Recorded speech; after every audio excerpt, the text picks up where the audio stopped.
Good morning, everyone. Apologies for the slight delay in our start time. I'd like to welcome you all to the inaugural launch event of Africa Construction Law. My name is Yolanda Walker.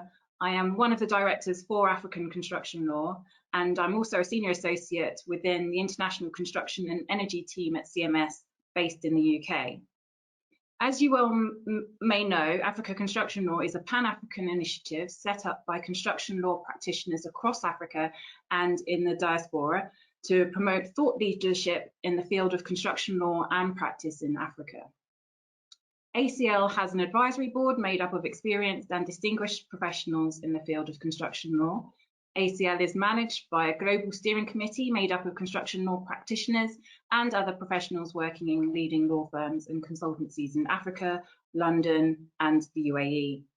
As of today, ACL has country coordinators in over 20 African countries, including key African jurisdictions such as Nigeria, Kenya, South Africa, Egypt, and Morocco, to mention but a few. Our country coordinators are supported by sub-regional coordinators and the board of directors. As ACL is launching this week, people may be asking the question, why is it important to have a construction law focused initiative in Africa? The answer lies in the steady rise of infrastructure projects in Africa, which has been driven firstly by the increase in direct foreign investment in the continent, particularly by China. And secondly, African governments have prioritised the development of infrastructure projects in a bid to achieve regional integration triggered by the commencement of the African Continental Free Trade Area Agreement. Consequently, and going forward, the demand for construction law expertise is only likely to increase. Unfortunately, with the number of infrastructure projects rising within the continent, so too will the frequency of construction and engineering disputes.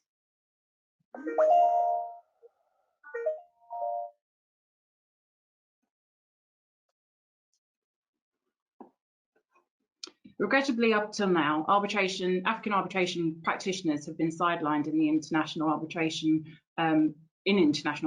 including construction disputes. For instance, the recent ICC statistics show that despite African countries representing 7.5% of the total parties involved in ICC arbitration cases filed in 2019, only 3.6% of arbitrators appointed originated from Africa. This is a stark contrast to North and Western Europe, with 56.4% of arbitration appointments, and South and East Asia with 9% of arbitration appointments. This trend is equally true for participation as arbitration counsel in international construction disputes. So one of ACL's aims is to provide support to African practitioners so that more effective participation in international arbitration, and more particularly arbitrations involving African parties, is achieved. To achieve this objective, ACL will encourage construction law expertise through capacity building and training. In the coming years ahead, we hope to embark on the following. Firstly, to engage and share the ACL platform with young professionals seeking areas of law to specialise in. Secondly, to promote all forms of ADR and to encourage and support the development of litigation and ADR support services such as claims, delay, quantum, architectural and engineering expert witness work in Africa. We also aim to contribute to the development of practitioners in Africa with construction law experience by providing a devoted forum for specific construction law training, engagement and networking.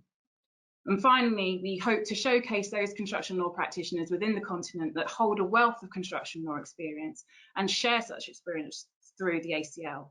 In doing so, it's hoped that the pool from which African arbitrators can be shortlisted for arbitration appointments will be expanded and diversified.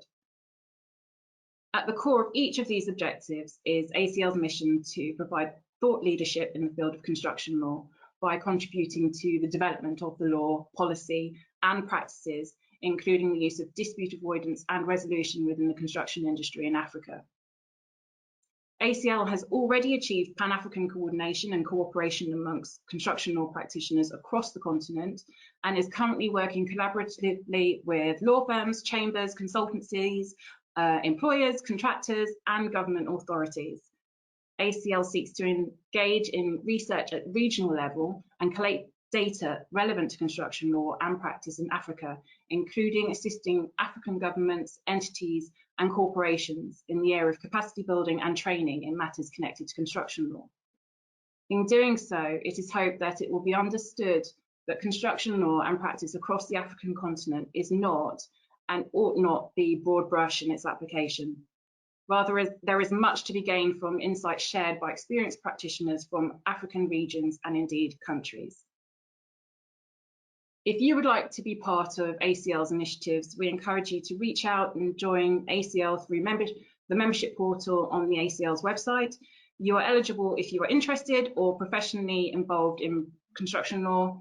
Our members come from all sectors of the construction industry, for example, lawyers, architects, engineers, surveyors, contractors, developers, arbitrators and experts. Therefore, on behalf of the Advisory Board and the Board of Directors of ACL, I'd like to thank all of our collaborating and supporting institutions whose support without which we would not have had this launch today. I would also like to extend my personal thanks to all Advisory Board members and our incredible Board of Directors who have worked tirelessly in the past few months in ensuring that this event is a success. I'm also really grateful to our sub-regional coordinators and country coordinators who have supported the ACL initiative from day one and have too worked tirelessly in ensuring the success of the event at sub-regional levels. I really hope that you enjoy the conference, and again, thank you very much. I'm now going to hand over to David. Thank you, Yolanda, and good morning to everybody. It's my duty to introduce the keynote speaker. Before I mention his name, I think we all agree that infrastructure is a very significant component of whatever we do as a people in terms of our living standards. And Africa's much talked about shortage of infrastructure is not new. It's talked about in every segment. If you look at it in terms of people, 300 million approximate people living on the subcontinent of West Africa, which is where our focus is today, about half of whom live in Nigeria alone, having to move across the various countries that constitute the sub-region. In addition, the goods that these people trade in also have to move across. And when we talk about infrastructure, we are not talking only about the movement of goods and people, but we are also talking about power. We are talking about pipelines. We are talking about social infrastructure, civil works of any form, and the list is unending. But with respect to movement of goods and people, one part of infrastructure that has not been much explored in West Africa in particular is the rail sector. The road is very much well used. At my last check, rail was consisting only about 3% of the movement of goods across West Africa. You agree, therefore, that if it comes to development of infrastructure and the shortage, a person involved in the rail sector for the development of the rail sector becomes a very key person. And it's for this reason that we have the Honorable Deputy Speaker for the Ministry of Railways in Ghana, Honorable Andrew Apiakubi, as our keynote speaker. He's a lawyer, former Deputy Chief Executive of the Free Zones Board, having been involved in infrastructure himself, and also responsible as part of the lead at the political and policy level to deliver the rail sector as a significant part of Ghana's infrastructure mix. And we will have no better person than our keynote speaker for this morning, Honorable Andrew Apiakubi, who I present to you if he's been able to join. I hope he's been able to join. Yeah. Senna is the Honorable keynote speaker online.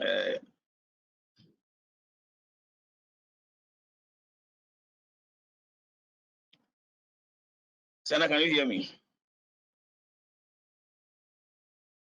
Yes, I can hear you. I don't believe he's online yet, so we'll proceed on to the next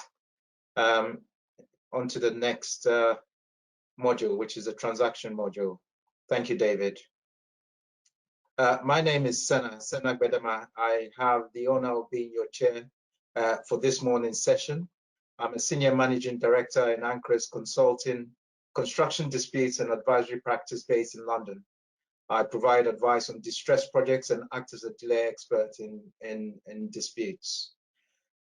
Funding, as we've all heard, about infrastructure projects. Funding is the lifeblood of those infrastructure and energy projects, and nowhere is this more so than in sub-Saharan Africa, where the infrastructure gap continues to grow.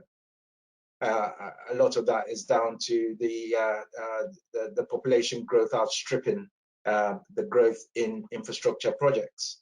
Structuring of funding, whether it's front-loaded or part-private or turnkey, is central to the success of large capital projects. Infrastructure projects are big.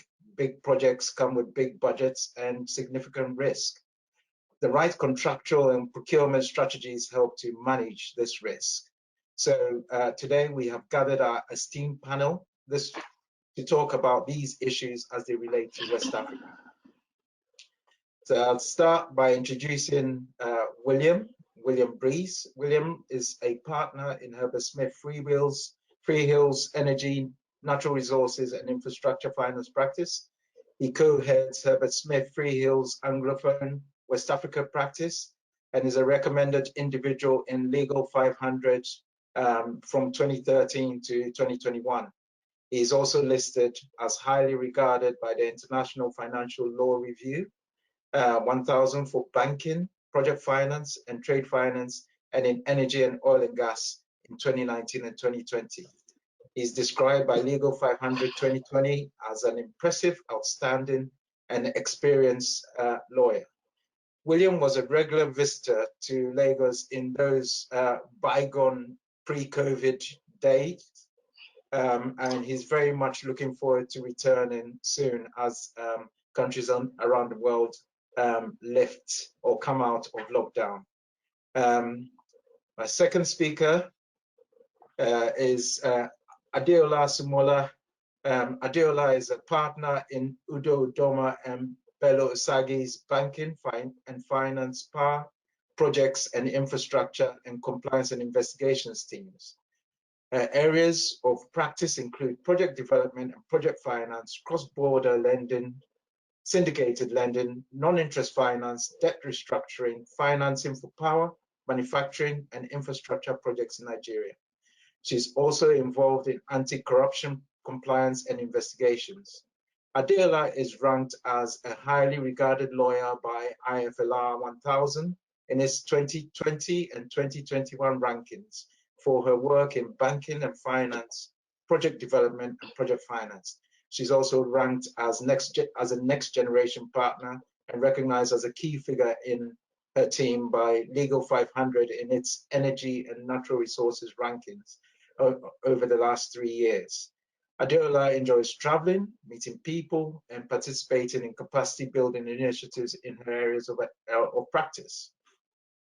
And last but not least is David, who you've already met. David Ofosu-Dorte is a senior partner in AB and David, which is a law firm in Ghana. His practice areas are banking and finance, construction, energy, government, business and regulation, PPPs, procurements, and projects. He's ranked for procurement and energy and infrastructure in Who's Who Legal. He's described as a leading lawyer in Legal 500, and Chambers Global has recognized him for his work in corporate and commercial practice, procurement, and PPPs. He's also described by Chambers Global as business-oriented and has a practical vision and absolutely knows everyone. So without much ado, I will hand over to the panel, starting with Adeola, who will talk about project procurement strategy and risk allocation and what works from a West African perspective. Adeola, over to you. Thank you, Sena. Good morning, everyone, and it's good to be here today. I will be speaking about project procurement strategy and risk allocations and what works from a West African perspective, basically what works from a Nigerian's perspective, because we are recognized as the giant of Africa, and Nigeria is where my practice is. Next slide, please.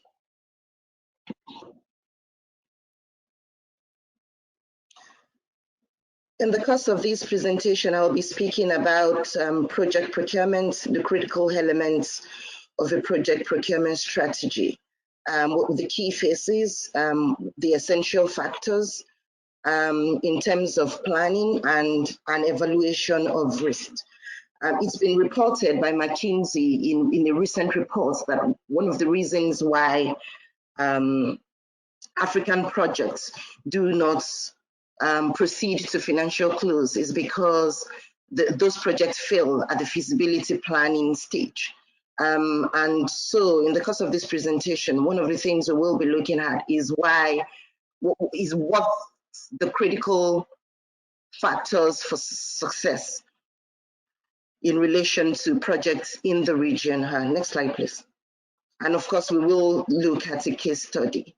Let's set the scene by talking about project procurement. Essentially, next slide, please. Project procurement from a construction perspective encompasses a series of processes, procedures that are required in obtaining all the materials and services that are required for the implementation of the project. And you may ask me why it's essential to define a strategy for achieving successfully achieving project implementation. The reason is because there is a need to assess project feasibility, which would include technical, economic, and financial viability. And this is where an outline business case becomes important. It's also very important to evaluate and minimize risks. As I said before, quite a number of projects fail at the feasibility and planning stage. In many cases because risks are not appropriately identified and parties do not fully consider how those risks can be mitigated. I don't think any project can be undertaken without risks. What's most important is how those risks are allocated and how they tend to be mitigated in the course of the project life. Another essential factor for critical implementation is evaluating the costs that's required for completion and for commissioning. Next slide, please.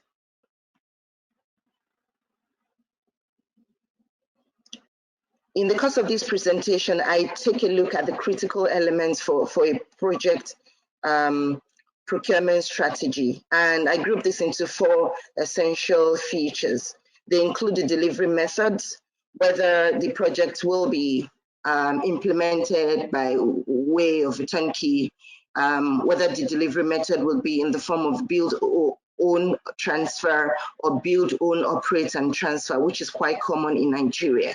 And of course, whether the project will be implemented as a public-private partnership, which I know David will be speaking to us about later this morning, or in the form of a concession. The next would be the essential element of pricing, which is how the contract payments is structured, whether in the form of a fixed price or a lump sum, a cost plus, or on the basis of time and materials. The next essential or critical element would be the procurement phase, and there are many features of these. It includes planning, which, as I said before, is a critical element for project success or failure.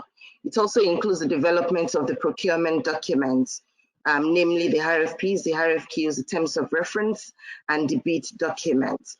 In countries where they have legislation for tender, and such as Nigeria, where they have legislation for bid submission in relation to government-awarded projects, this is a critical feature of the project procurement stage. Economic analysis, of course, is very important, and this, tends to look at things like the returns that the investors or the project lenders will earn on the relevant project. Next slide, please.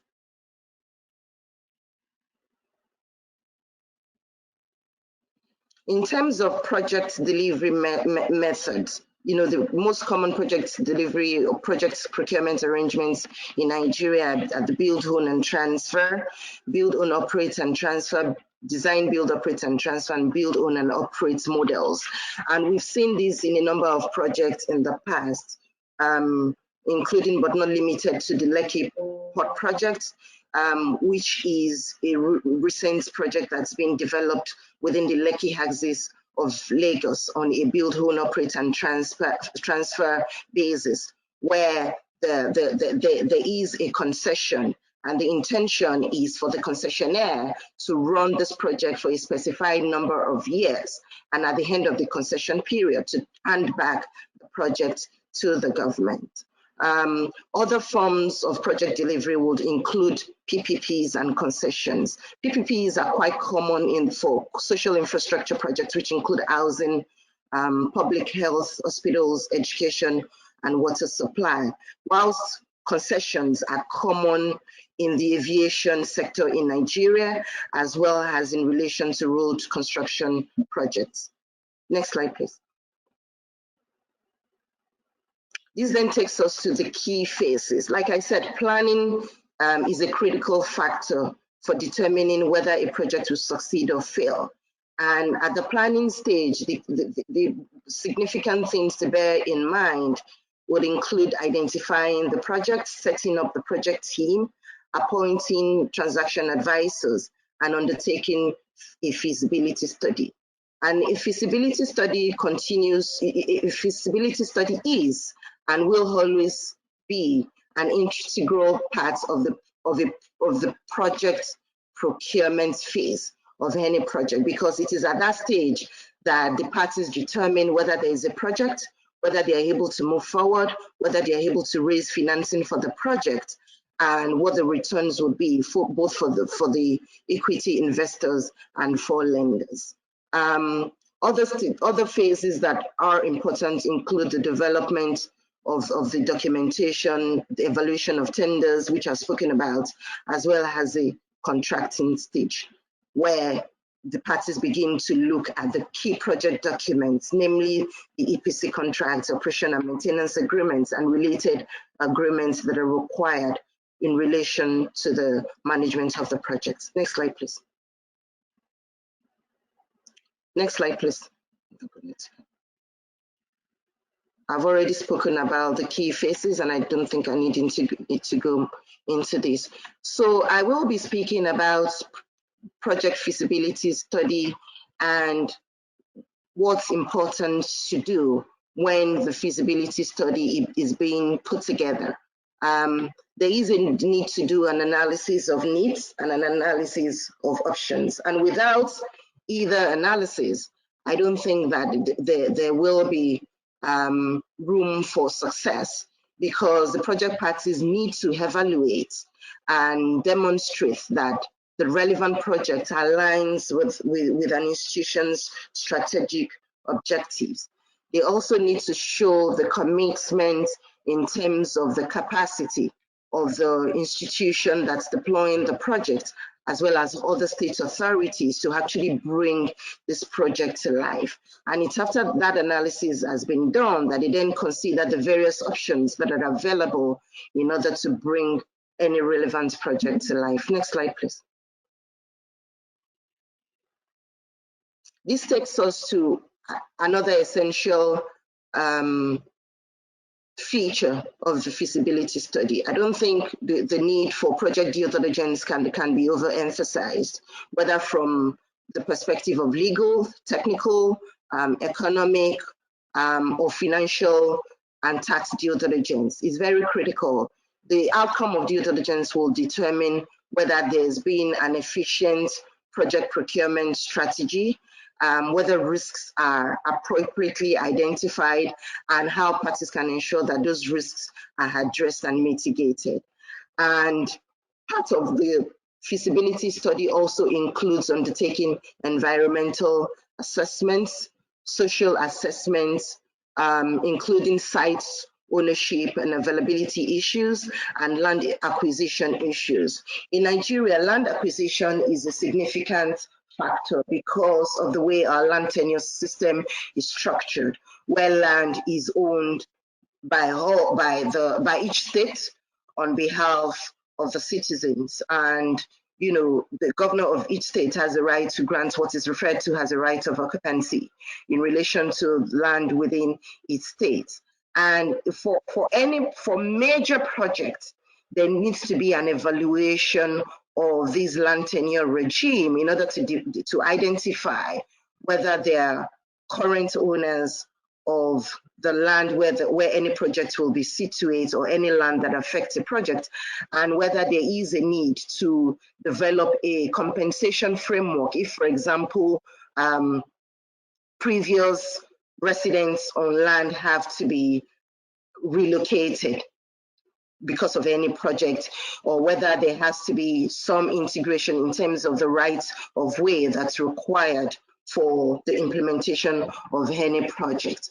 So establishing and preparing a resettlement action plan, including any compensation framework as is recognized under Nigerian law, continues to be a critical element for infrastructure projects in Nigeria. Next slide, please. There is also a need, I've spoken about environmental impact assessment, and there is a need to prepare and finalize any terms of reference for that. There is also a need to carry out preliminary financial due diligence on the economic assessment of the project, of the availability of financing, the sources of revenue, any risk mitigation products, any hedging instruments that are required, as well as tax structure. It's not uncommon in Nigeria projects for the majority shareholder in a project SPV to be resident in a tax efficient jurisdiction. Next slide, please. Okay, this then takes us to an analysis of risks, because without properly identifying and mitigating risks, any project will be set up for failure. So it is critical during a project procurement and development stage for a risk matrix to be prepared, and for that risk matrix to be analyzed in terms of how the parties will move forward. And also for that risk matrix to not just identify the risk, but to allocate risks to parties that are best suited to manage relevant risks, and to actually identify practical strategies for mitigating those risks. Next slide, please. In this table, I've tried to, identify some project and non-project related risks, and I'll talk about some of these risks in the next few slides. But the risks that we tend to see in construction projects include risks, completion risks, environmental risk, land acquisition, which I've discussed, operational risks in terms of technical and operational know-how, market risk, as well as risk emanating from foreign exchange and interest rate fluctuations. Other non-project risks will include political risk and contractual and regulatory frameworks. Next slide, please. Okay. So in the next few slides, I've tried to, how many more minutes do I have, Senna?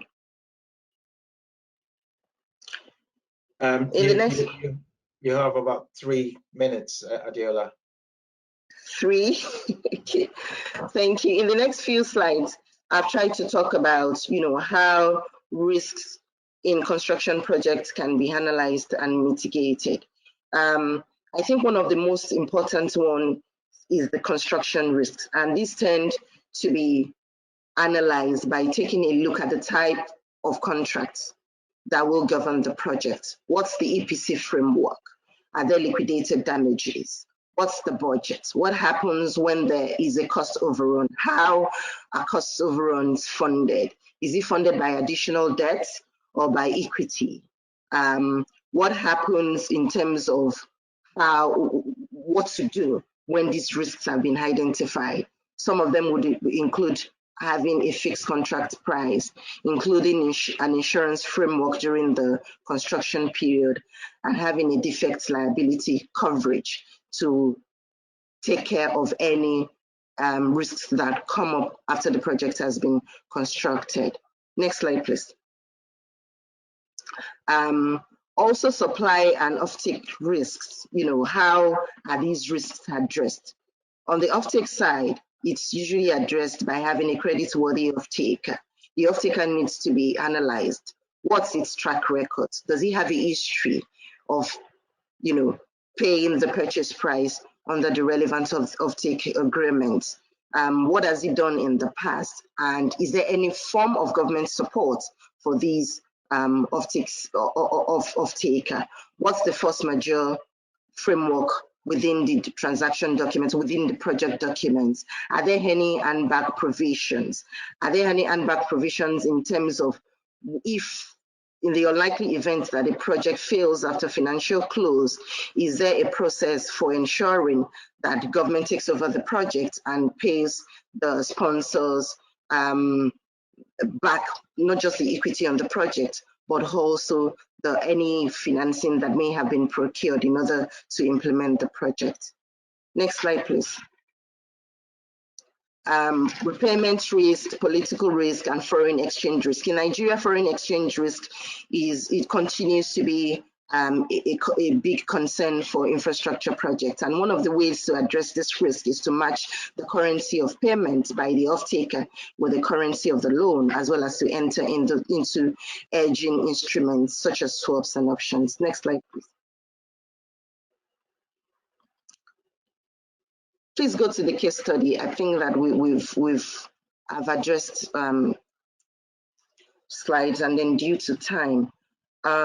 So I will try to talk briefly before I close about the Lekki Toll Road project in Nigeria, which was a project that was conceived by the Lekki Concession Company several years ago as a 30-year concession, comprising a number of phases, with the construction of a 49.4 kilometer dual carriage highway having 3 lanes on each side and runs along the Lekki Peninsula corridor of Lagos State, Nigeria. Next slide, please. In the next slide, there is a matrix that describes how this project was evaluated and the key elements of this project.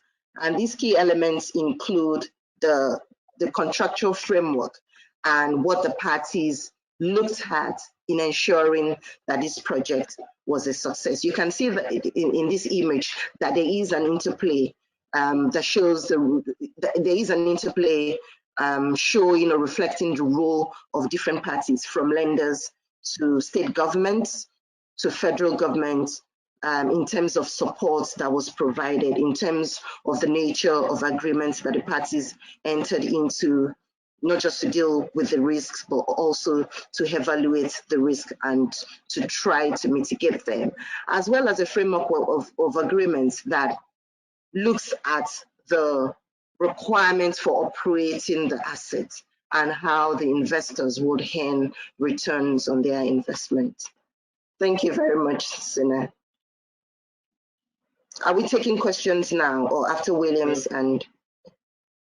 Adela, we'll take questions after William and David are presented. Okay. I'd now like to move on to our, we are joined by our keynote speaker, Honorable Andrew Kwame Apiakubi. As David said in his introduction, he is a serving member of Parliament, and he's a Deputy Minister for Railways Development. He is also a lawyer, so would be very familiar with the issues that we are discussing today. Thank you. Over to you.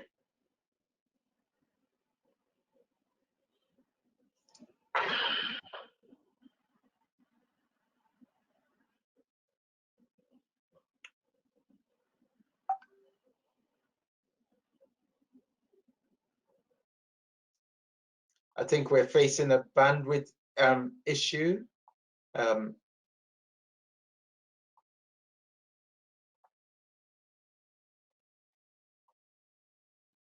We might need to.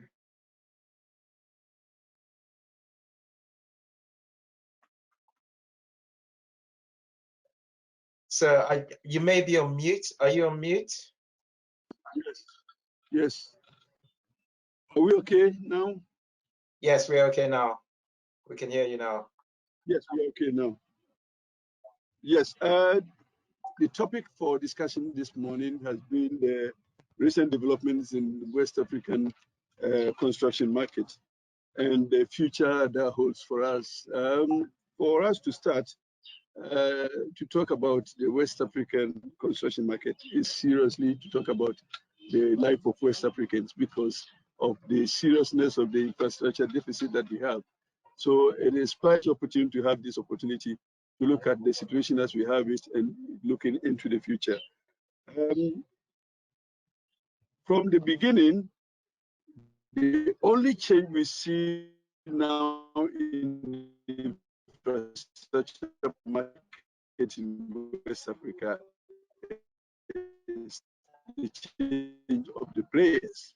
Because in the past, the deliverables were very limited because of this technology and the strategy to join in, supposedly as partners in the development infrastructure in West Africa. And these problems that we have in West Africa is abound in any of the countries.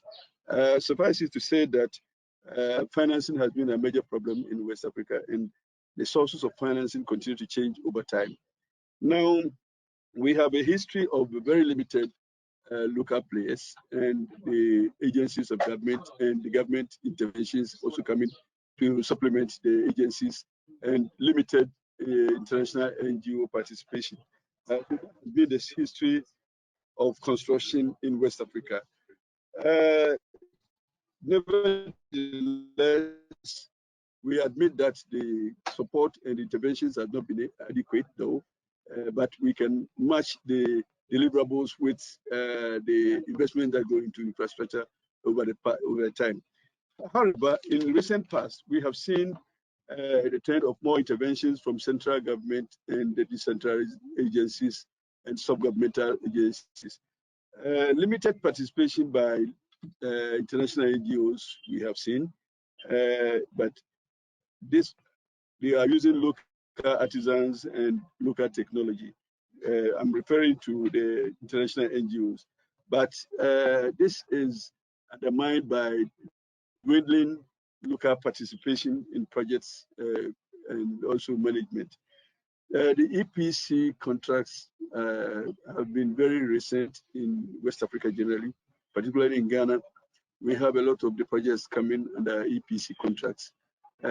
We've seen some challenges in the construction and management of such EPC contracts, starting from the text of the contract and the expectations of the end users. Initially, we will see governments try to contract with mostly foreign partners in major infrastructure developments, expecting inflow of capital from international financial institutions, and sometimes under very stringent conditionalities, some of them which don't mature through the life of the project. In most cases, you will see the funding source dwindling, and in some cases, the conditions of borrowing also changing, undermining the progress of such projects. So the EPC contracts, most of them have not finished because of challenges in assessing the funding. We all also know that the government support in funding from its own internally generated funds are very limited. So the EPC contracts, most of them are still ongoing, going beyond the project period. Some of them having been abandoned for change of governments and also for challenges in assessing funding from the sources. So now there is this new concept of EPC plus F, where we get the contractors also sourcing their own financing to support the projects. And Some of the challenges we face in there will also have been the conditionalities attached to the funding applications to the international funding market.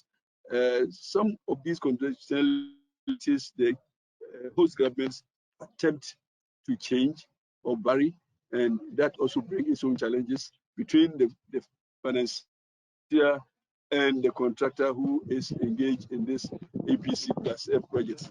So these are some of the challenges we are facing. Then there is this design of a BOT projects in West Africa, particularly in Ghana. The BOT, build, operate, transfer, build, operate, own, transfer projects.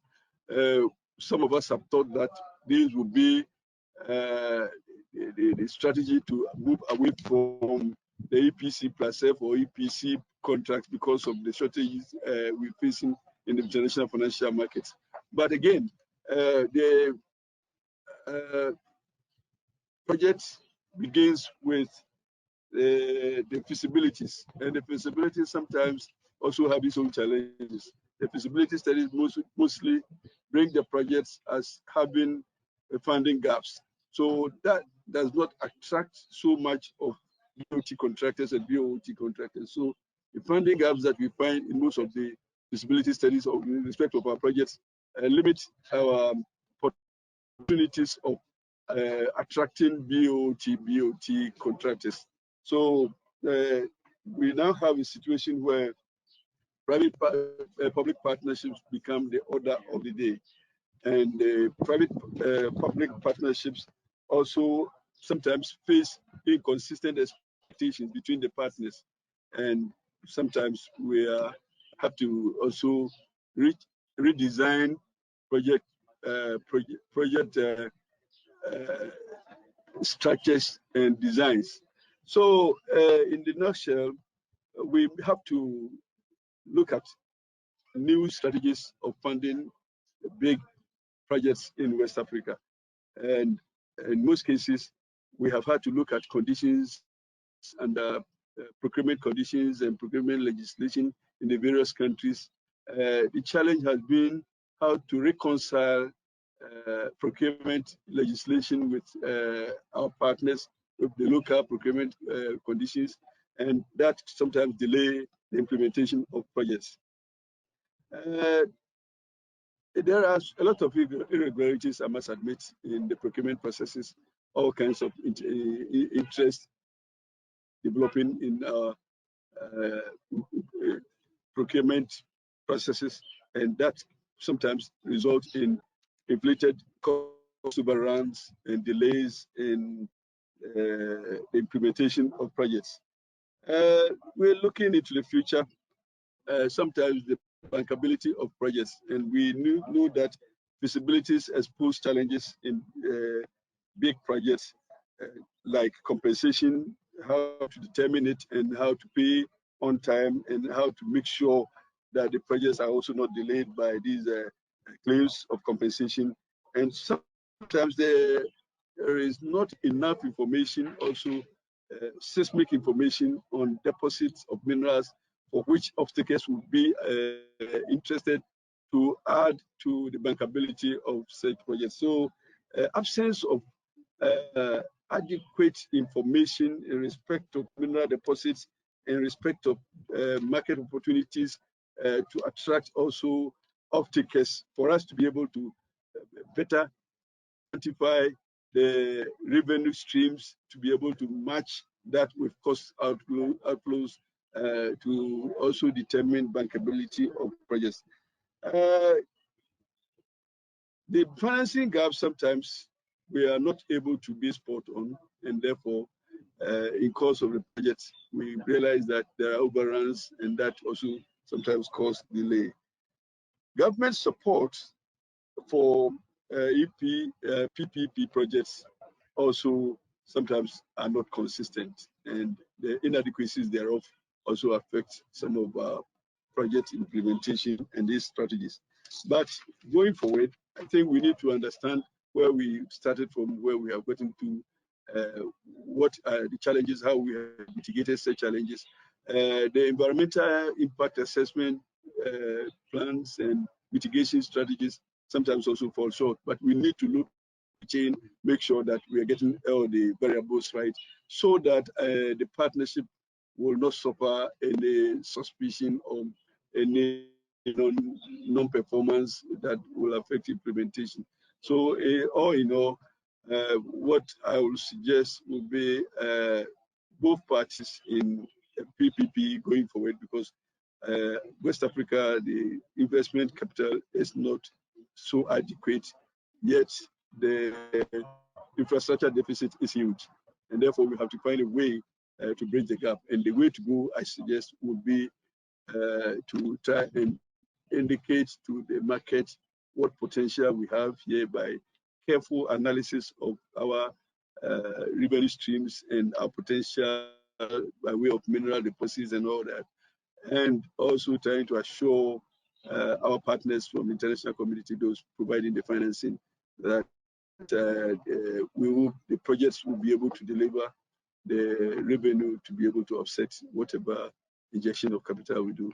So it's a win-win situation will be for the government of various countries and the investors to have a common ground where we have a good understanding of what we have, what we expect, and what we will do to be diligent in the management also of the projects. So this is where we are.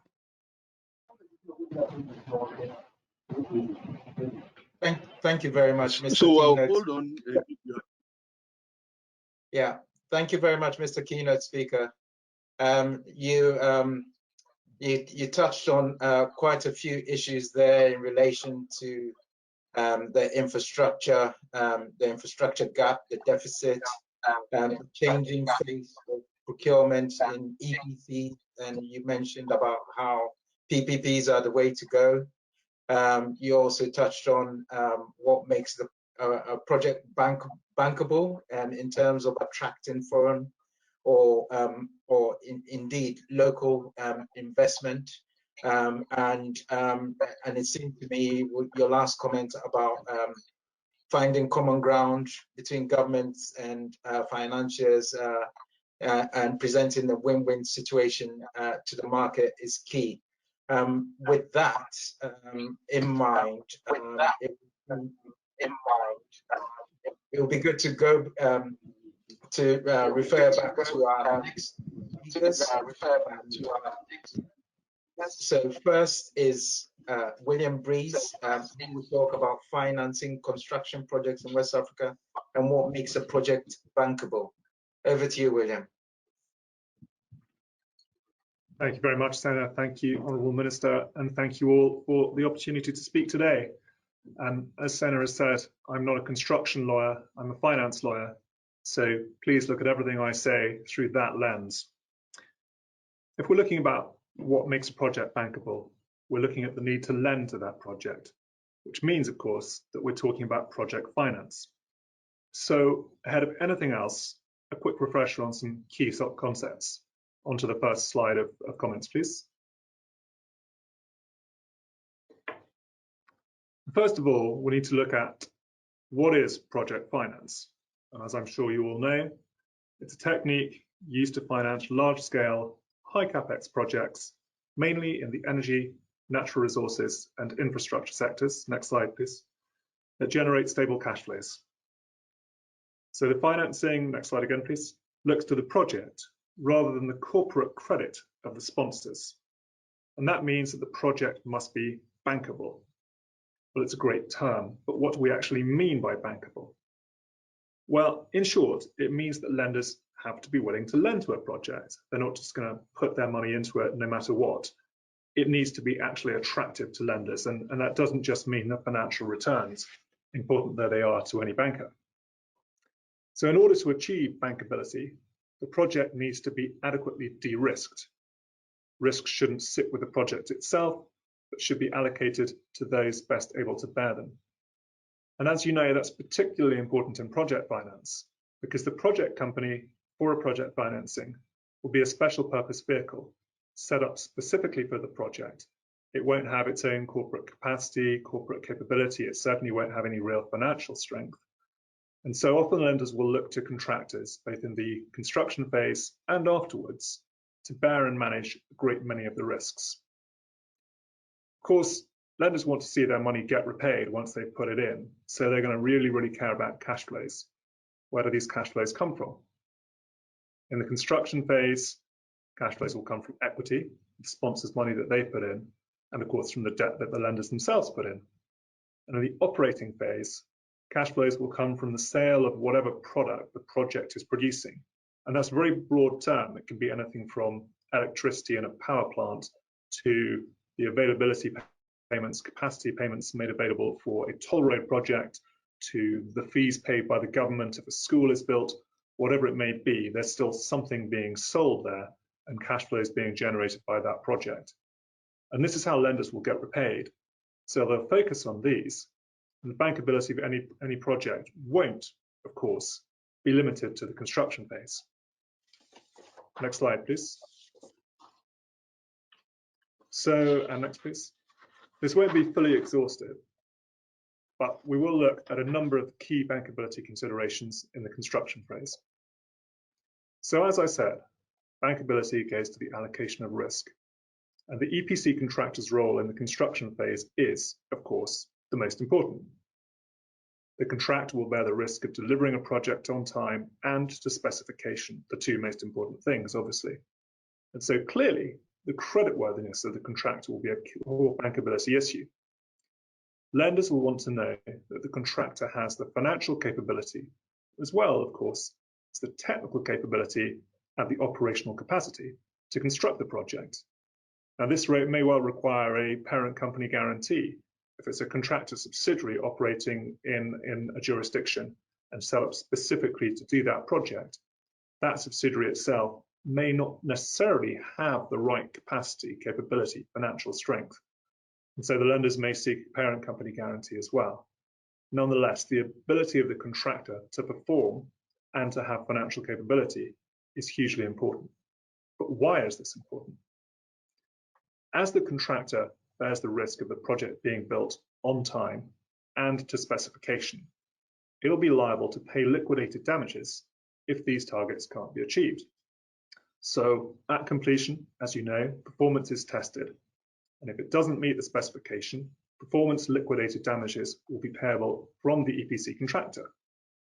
These LDs in turn are used to prepay senior debt, to reduce the debt burden and restore the project economics, bankability point. By the same token, if completion is delayed, which will of course have an impact on cash flows, then delay ADs or LDs will be payable from the EPC contractor.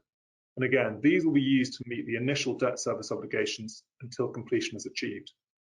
But contractors do not have bottomless pockets, and so liquidated damages are capped. And of course, the higher the cap on the LDs, the greater the cost of the contract in the first place. And so beyond the cap, the project, and thus the sponsors, will bear the risk. And again, then the lenders will look at the sponsors to stand behind these risks rather than the lenders themselves bearing any cost of cost overrun or of the project not being delivered on time or of the project not meeting specification. And as Adeola mentioned, one particular structure that can often look extremely attractive from a lender's perspective is the lump sum turnkey structure, particularly with a date certain. So from a project and lender perspective, it can look really appealing. The price is set, the performance of the project should be on spec from day one, you should know when things will start if you've got a date certain, it looks brilliant. However, such structures do come at a price. The contractor has to get paid for taking the risks that it's absorbing here, being on spec, being on time, delivering when required. And so it may not make sense to use an LSTK structure. Is it right to let the project bear that risk, or is there other de-risking or risk sharing that can be put in place? Next slide, please. We're of course not just looking at basic construction issues. There's often an element of technology risk. And tied into the lender's risk assessment of a project will be the technology used. Now, that could be an industrial process, it could be software, it could be a turbine. In some cases, there's quite limited technology risk. However, lenders will be very unlikely to take the risk of something being used in a project for the very first time. They won't want to lend without knowing that whatever technology is being used is tried and tested and does actually work as intended. Now, if it is first of a kind technology, or indeed even if it's not first of a kind technology, it's important that the technology provider should stand behind the product, operationally and financially. And of course, as a separate point, appropriate licensing arrangements should always be put in place, particularly on more complex projects. I mean, looking at refineries and thinking of there, where there are often very, very complex processes, the IP issues can be very, very detailed, and it's extremely important to know that whatever technology is being licensed in by the project is legitimately licensed in. Now, when we think of a project, you often think of something that's being built within parameters, within a fence, and clearly, of course, a project, let's say a power plant, does not just sit within the fence. It's got to connect to the outside world. So you need the ability to get inputs, for example, fuel in the case of a power project, and deliver outputs, power. And that will depend on what I've termed non-project infrastructure. Lenders will need to be certain that inputs can be delivered and outputs can get to market. And they may require further investment, for example, grid upgrading as well as just a grid connection to ensure this. And so it's important when looking at a project and its development and construction, to make sure that whatever you're producing can get out to market, and whatever you need to build your project and of course run it, you can safely get into the project. Now, environmental, social and governance issues, as you all know, could be, and indeed often are, the subject of their own multi-day conference. And that's something that are becoming ever more important, not just for lenders, of course, for everybody. But looking at them from a lender perspective, they're just hugely important. You're all aware of the Equator Principles. They've been around for nearly 20 years now. They have a very strong environmental and a pretty good social focus, probably a bit less on governance. But these days, it's very hard to pick up a loan agreement or talk to a banker or go onto the LMA website without seeing the word green or sustainable or similar. These are lending catchphrases and hugely important. In brief, for a project, this means everything from detailed site surveys to an environmental and social action plan, to detailed monitoring of environmental, social and governance performance, making sure there's no pollution, or if there is, that it's cleaned up incredibly swiftly and a full remediation plan is in place, the hiring of a diverse local workforce, and I think this is the most important thing when looking at ESG issues, the utmost transparency in record keeping and monitoring, demonstrating why a project is being built in the way it's being built, and making sure that that can be objectively demonstrated through clear records and, if relevant, third-party monitoring, so that lenders can be confident that ESG requirements, and as I said, these are getting ever stronger, that ESG requirements are met. And clearly, of course, the project isn't built one day and operated the next.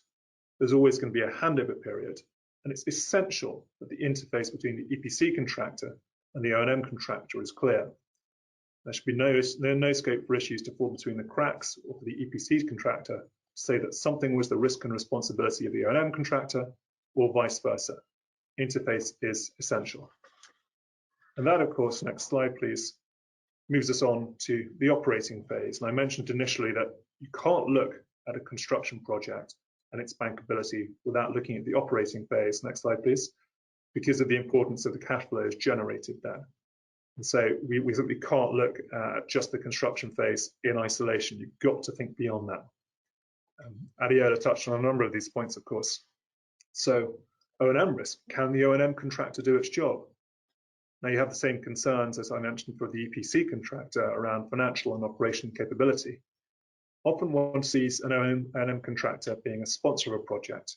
So this can ensure alignment, but if that is the case, the lenders will be very wary of ensuring that the O&M contractor does not try and extract dividends by way of increased O&M payments. So all such contracts should be on arm's length third-party terms. Supply risk, we touched on this in construction. You've got to be able to get whatever you need to run your project into the project. fuel in the case of a power plant. So you need confidence your supplier has got the reserves it needs. You need to have your own on-site supplies in case there is a supply interruption. And it may well be the case that you'll want to know that your supplier can pay liquidated damages for non-delivery of feedstock, fuel, whatever is needed for the project. Demand risk might seem like a silly point to look at. Why build a project if there's not demand? Nonetheless, lenders will want to know that there genuinely is demand. And as I mentioned before, whatever product is being produced by the project can be got to market when required. Political risk covers a huge number of risks. Very broadly speaking, it's the risk that the government might do something that affects the project. So anything from, in a worst case scenario, expropriating it, to changing the tax situation, to imposing new regulatory requirements. And of course, often these burdens can be passed on to contractors too. And then looking at the role of government and of course the concession agreement, the Honourable Minister touched on the importance of compensation on termination. From a lender's perspective, comp on term will have to cover the repayment of debt in full. Lenders won't otherwise take that risk. Force majeure is something that's outside anyone's control, so no one can really be expected to manage that sort of risk. A flood, a lightning strike, something like that. This isn't just an operating phase, it's throughout. And because it's so difficult to manage, this is where insurance can come in most useful. No contractor can be expected to bear the risk of a flood, and so that has to be insured against. Financial risk, again, Adiola mentioned foreign exchange risk. There's commodity price risk too. Now, for commodity price risk, long-term supply or offtake contracts are one solution. Forex risk you can hedge against. And as a contractor, of course, you want to know that your client is not exposed to undue financial risk. In COVID-19, it would be impossible in this day and age not to mention the dreaded virus. Now, you can say this isn't really something of a focus for lenders, but of course it is. The impact of a pandemic is all too clear to us all. But it's something that all parties to a project need to consider. The impact that social distancing has on building and operating a project, for example, or the wider effect that the virus has had on travel and on supply chains. So something to bear in mind, and sadly, something we'll need to consider for when the next such virus comes along. Next slide, please. William, you've got 1 minute. I will speak quickly. Just letting you know. Thank you. So the security package is security lenders take over assets, accounts, insurances, and contractual rights. From a contractor perspective, something important to consider is the direct agreement, which will be between the project company, the relevant contractor, and the lenders.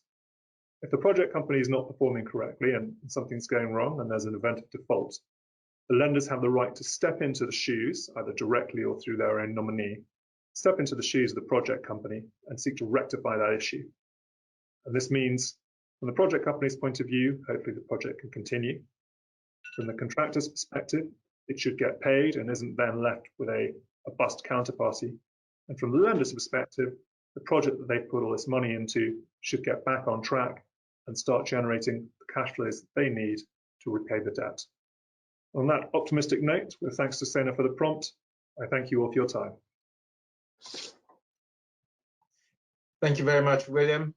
Without further ado, we'll move on to David, who will be talking about PPPs. Over to you, David. Yeah, thank you, Sana. And I'm going to be talking for the next few minutes on why PPPs fail, actually. And PPPs have been touched on by the keynote speaker as well as the two previous speakers. So perhaps it makes my work a bit easy. Can we have the next slide?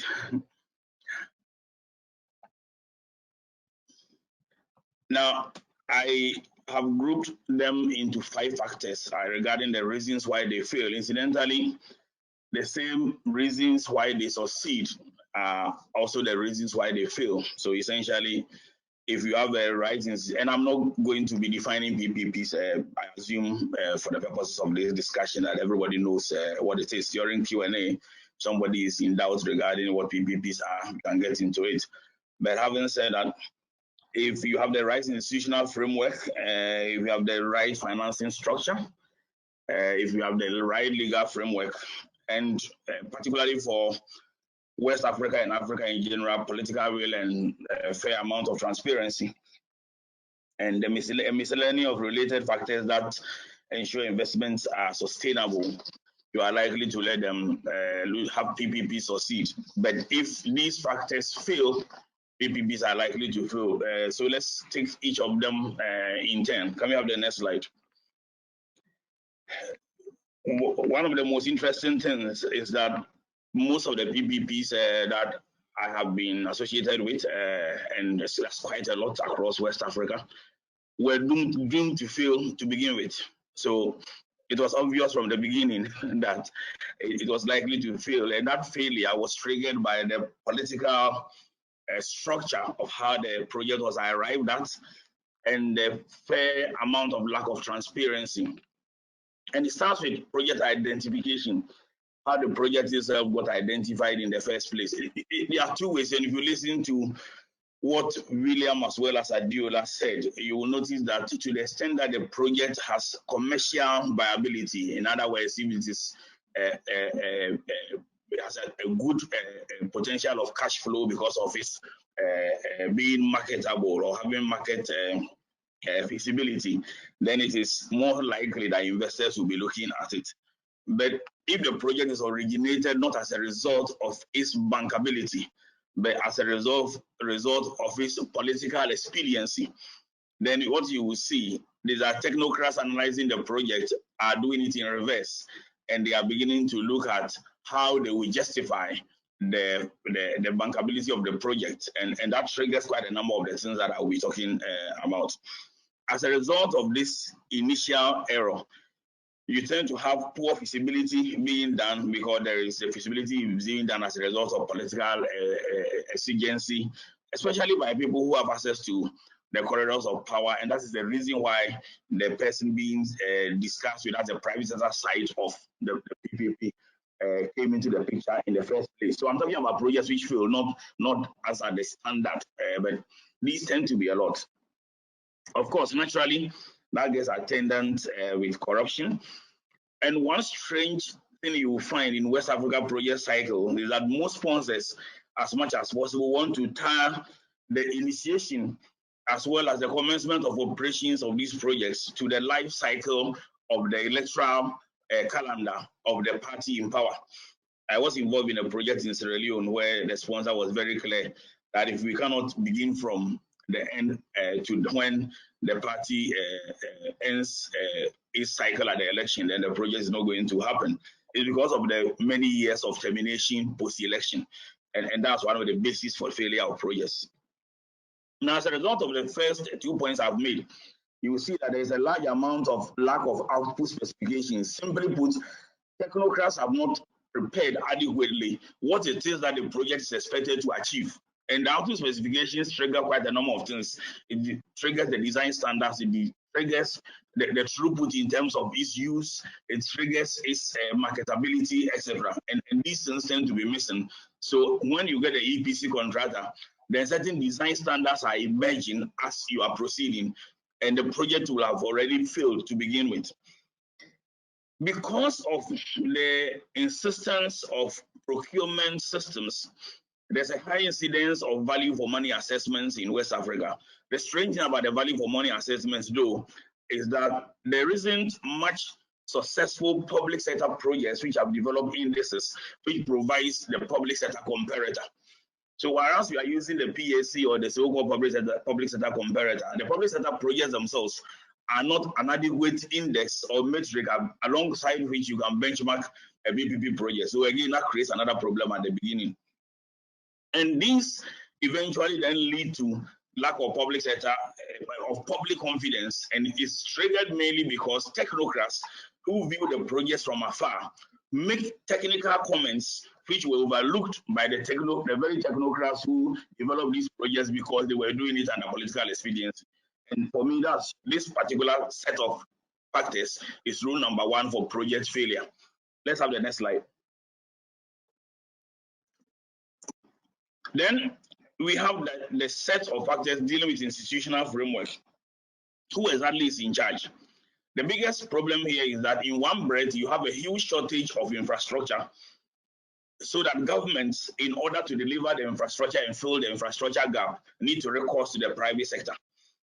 Now, at the same time, governments have to ensure that the projects that come through have met specific gatekeeping rules, so that, for example, they don't bloat public sector debt, or projects don't just pass through because the projects have to be done and they end up creating projects which are not needed, or roads to nowhere, as an example. So have a situation where the public sector is both a promoter and a gatekeeper, and very often without clear Chinese walls, for want of a better word, between these two arms of government, you have situations where projects are being pushed through the gate just because there's a political need to achieve a certain goal. This also leads to the situation where the solicitation process itself has a lot of challenges. I'll just highlight two. One of them is a lack of market sounding. Now, market sounding, which has been well practiced in South Africa, has not been used very much in West Africa.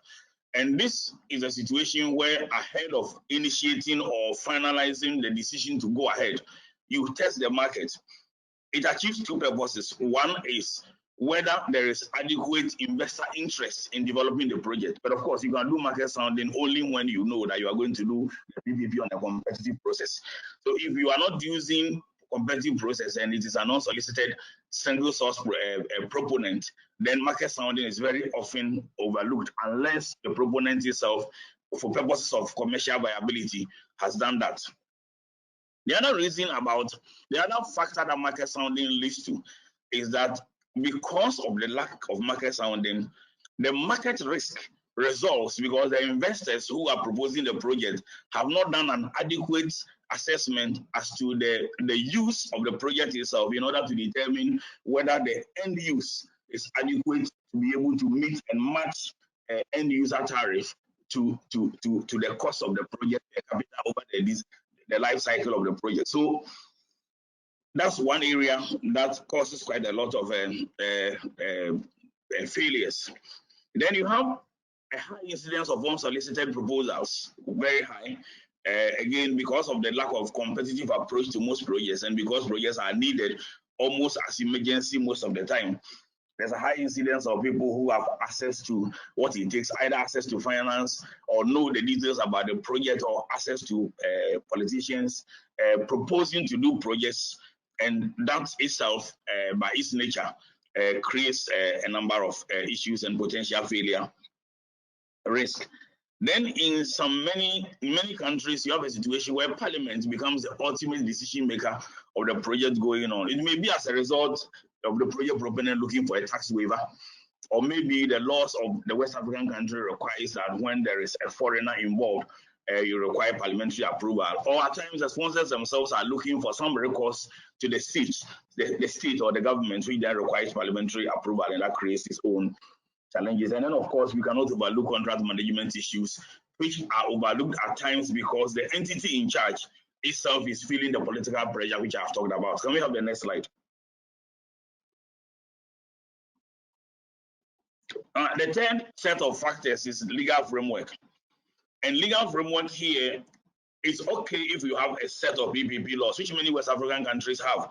Incidentally, Ghana until December 2020 did not have a PPP law, even though there were a number of legislations which allowed PPPs to be conducted. So, for example, the Ghana Highway Authority Act Act 540 or the Ghana Ports and Harbours Authority Act Act 160 allowed them specifically to enter into PPP type projects, often described specifically as BOT as one of the types of PPP projects or concessions for that matter. But an economy-wide PPP law was passed in December Act 1039. However, other countries like Nigeria, for example, have had the Infrastructure Commission law for many years. Sierra Leone has had the PPP law for many years. Prior to Ghana adopting this law, Ghana had since 2011 the PPP policy framework, which nevertheless guided PPPs. And then Liberia has this Public Procurement and Concessions Act, and the Concessions chapter deals entirely with PPPs for that matter. So there are a number of West African countries, including Cote d'Ivoire, which have got a good legal framework for PPPs. But that is the good news. The bad news is that when it comes to actually implementing this, the legal framework is often not followed as much as one would expect. So you have situations where the decisions of the powers that be, for example, frequent changes in law or in policy that have the nature of affecting the projected time frame of how the project cycle was planned, and especially with a concession over the concession period, end up creating situations which make lenders and project sponsors very much concerned. And therefore, you will have elaborate force majeure clauses. William did say that force majeure is within the control of both parties. Unfortunately, William, in West Africa, force majeure is actually not necessarily beyond the control of both parties. There are times that what has been described as force majeure situation occurred because it was within the control of one particular person who decided to do the wrong thing. So you find that over the period, PPPs have been negotiated where there are long, very elaborate force majeure clauses separating direct from indirect and trying to put everything on the force majeure clause in order that at times what I will call internal risk end up being externalized. I will explain that shortly. You will find that as a result of some of the points that I have initiated and mentioned earlier, project sponsors end up looking for elaborate MOUs with governments, and the MOUs have a number of effects. One of them is to assure them that the government is going to behave within a particular ambit. Some are also used to actually outwit a potential competitor who is interested in the same project. And there have been instances where multiple MOUs have been entered into on a similar project, and I've been quite familiar with some in both Liberia and Ghana. In a particular case, an MOU which was entered, two MOUs which was entered into the same project on a road project in Ghana, ended up with the first sponsor getting $8 million in terms of compensation against the government for want of a better word, wasting his time, though no project actually ever took place. Then you have a situation also where, because of change of government and determination which is done by the successive government, have led to a history where, for legal framework, one, the governing law is impacted. And I'm not talking about the governing law for the finance. Most West African countries agree that when it comes to the financing, the governing law, they observe party autonomy to the extent that the parties can agree on what the governing law is, which tends to be England by default. But most of these countries require the governing law for the project itself or the infrastructure or the construction to be the laws of the country within which it's located. But you will find that increasingly sponsors, because of the behavior of governments, end up trying to change the governing law on the project itself. Where they feel, there are copious negotiations on the material adverse effect, however you describe it, in a way that every single act of government ends up being viewed as being adverse to the commercial nature of the project. And so what has happened over the period is that risks which are actually internal, and by risks which are internal, it means risks which are otherwise within the control of a particular party, end up being externalized. So risks that, for example, could be borne and adequately allocated to the private sector party, it's actually allocated to the private sector party as required, but the private sector party ends up coming back and requires some government undertaking or some government recourse of a behavior that will lead to that risk being externalized, and that's one of the things that happens very often. Let's have the next slide.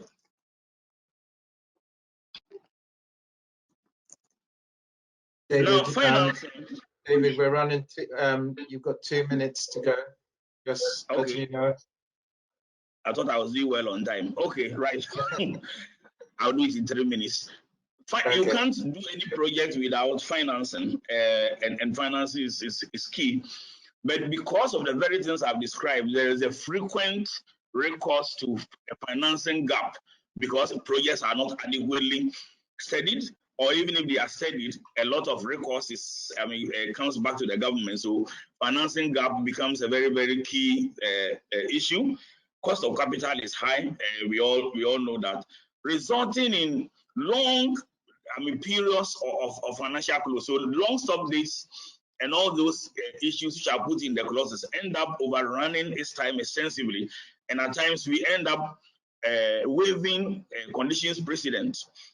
And also these things happen because lenders, who are the real game changers, are often not brought in time. All the commercial transactions are discussed, and by the time you get to the lenders and meet the likes of William, they raise all the issues which should have been taken into account in the first place. And then you come back to the table and there is an unending renegotiation. So that is the reason why you will see that in West Africa, there's a high incidence of requests by sponsors for government consent and support agreements, sovereign guarantees, and lately put and call options, which end up affecting the public purse in one way or the other. And again, it's as a result of government behavior. Adiola talked about the famous Lekki Road. You will find that one of the challenges of the Lekki Road, which made it even more famous than it was previously, was because of the attempt to, by the sponsor, to increase the toll road from 1 naira 60 kobo, if I remember right, to 2 naira 25 kobo. And because that affected the election, the whole idea about the financing structure became affected, and it led to a number of things which made the Lekki Road even more famous than it was. Can we have the last slide? Now, the miscellaneous factors that impact on the failure or success of the project includes foreign exchange risks and challenges. If you take a road project as an example, and similarly power projects, the end users are paying local currency to the project sponsor. Whereas you may find that the loan has been contracted in foreign hard currency, ideally one of the 5 baskets in the IMF, and you have to then bear the FX risk of that change if the currency mismatch or the currency keeps fluctuating. And this again ends up being externalized and recourse to government. Because of government behavior, termination values have become very popular. And you have all kinds of termination formula popping up in projects, so that in case government changes, because for the project sponsor, government is in continuum. And if there is a government change and the project is terminated, then the determination of what has to be compensated to the private party is known in advance. High cost of projects is suppressed because even though we know the end user cannot afford it, we need the project. And as a result, we either are supporting it through a viability gap scheme, or we promise to actually let the tariff be increased within the period, and the Lekki Road was an example I gave. But when it comes there and it happens to be tied to the election of the state government or the national government, then the politicians make put all the impediments. So as a result of all these factors, there hasn't been many success stories to show. And there's a high lack of investor confidence, and it is matched by Africa's already well-known high-risk profile when it comes to investments. And these 5 set of reasons are, in my view, why PPPs fail largely in West Africa. Thank you. Thank you. Thank you very much, David. Just before we go on to the questions and answers session, and I'd encourage you all to submit questions to the panelists. I'd just like to say that this session is being recorded, and the recording will be made available. The slides will also be made available after the session. Without much ado, I shall move on to questions. So I think starting in the order that the speakers appeared, with you, Adiola. This is one from the audience. What do you think is the most critical factor for successful project procurement and completion, and in Nigeria and wider, please? Thank you, Senna. I think that government support, if I were to mention just one thing, I think it would be government support. but there are different facets to this. Whilst government support continues to play a huge role in relation to whether any infrastructure or any construction project will fail or succeed, there are different ways of ensuring that government adequately or appropriately supports a project. And these can occur in various forms. Are there any sovereign guarantees? If the off-taker is a government agency, what's the creditworthiness of the off-taker? Has the off-taker been adequately capitalized? How are force majeure risks addressed within the framework of the project documentation? How is foreign exchange or foreign currency liquidity addressed? When I was speaking, I said that one of the ways in which to address foreign exchange risk is by matching the currency of the loan with the currency under the offtake agreement. But sometimes this is not possible for all projects. So in instances where the price or the tariff for a particular project is in local currency, however, financing has been sourced in foreign currency, what frameworks have governments put in place to ensure that there is access to the official foreign exchange market?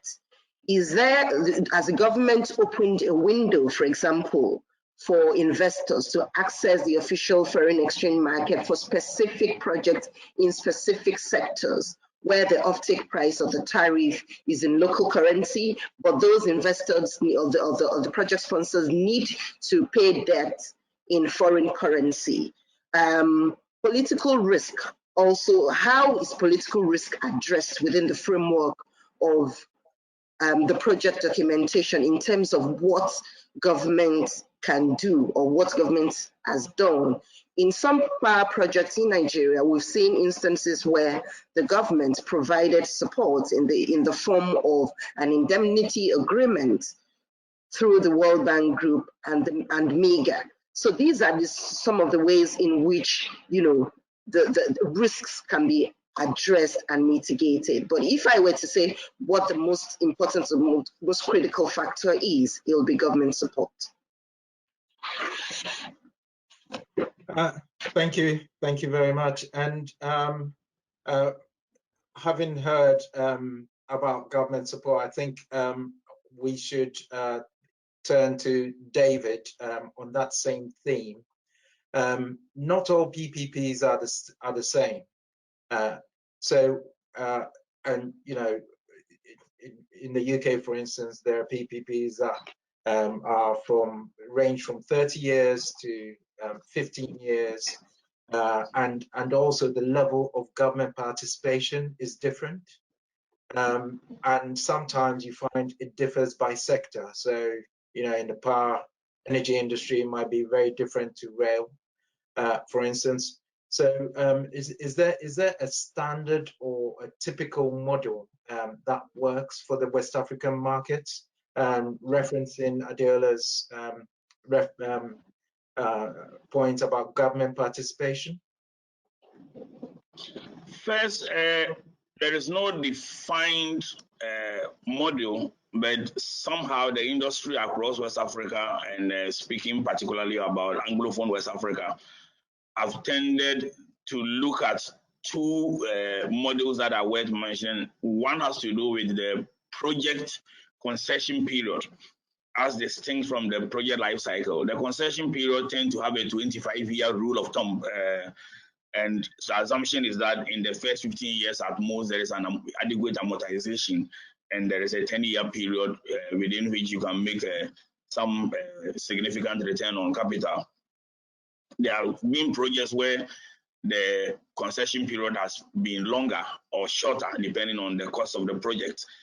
There are certain outliers. I've seen a 35-year concession period generally. The other has to do with the main focus of your question, which has to do with government involvement. So, and for most projects which are sensitive in nature, governments tend to be a partaker in the SPV and often take an equity position. They do it either by becoming a carried interest holder or by leveraging some amount of its resources and place equity on it. The reasons government tend to give is that at the end of the concession term, when they take over, they will have liked to be involved in it throughout the project life cycle. The other reason is mainly political, so that you don't tell the public that you are handing over what is an otherwise public asset to the private sector. Having said that, I think invariably there is a reluctance on the part of the private sector to be joined in terms of the SPV with government.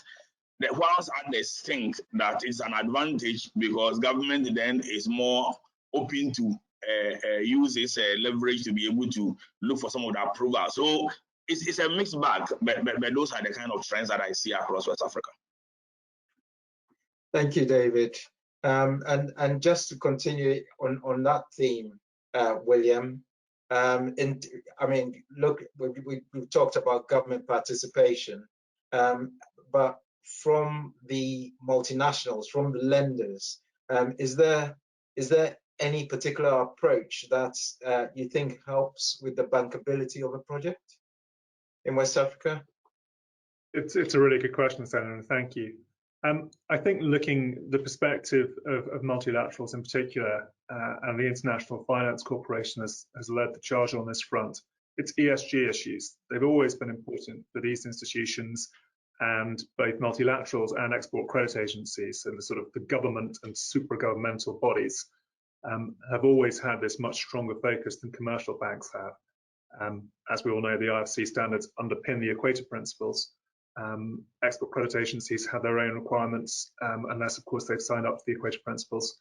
And so the sticking to the requirements that these institutions impose, making sure that the obligations that they impose on projects are fulfilled, is, I think, even more important than it used to be. It's always been important for them, but it's something that's yet more important. And so it goes down to demonstrating that a project and the sponsors, that they've thought about the issues, they're addressing any issues, and that there's monitoring in place. And I think the final thing, as I said earlier, transparency is the most important thing there.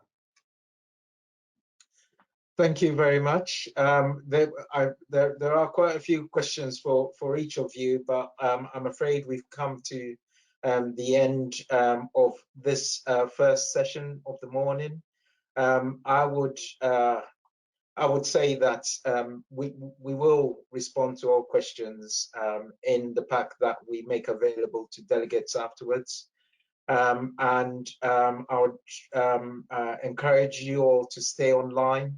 We're going to take a 5-minute break and hope you join us for part 2, which really picks up from where William just left off on the challenges of foreign participation, and it promises to be quite a fascinating discussion.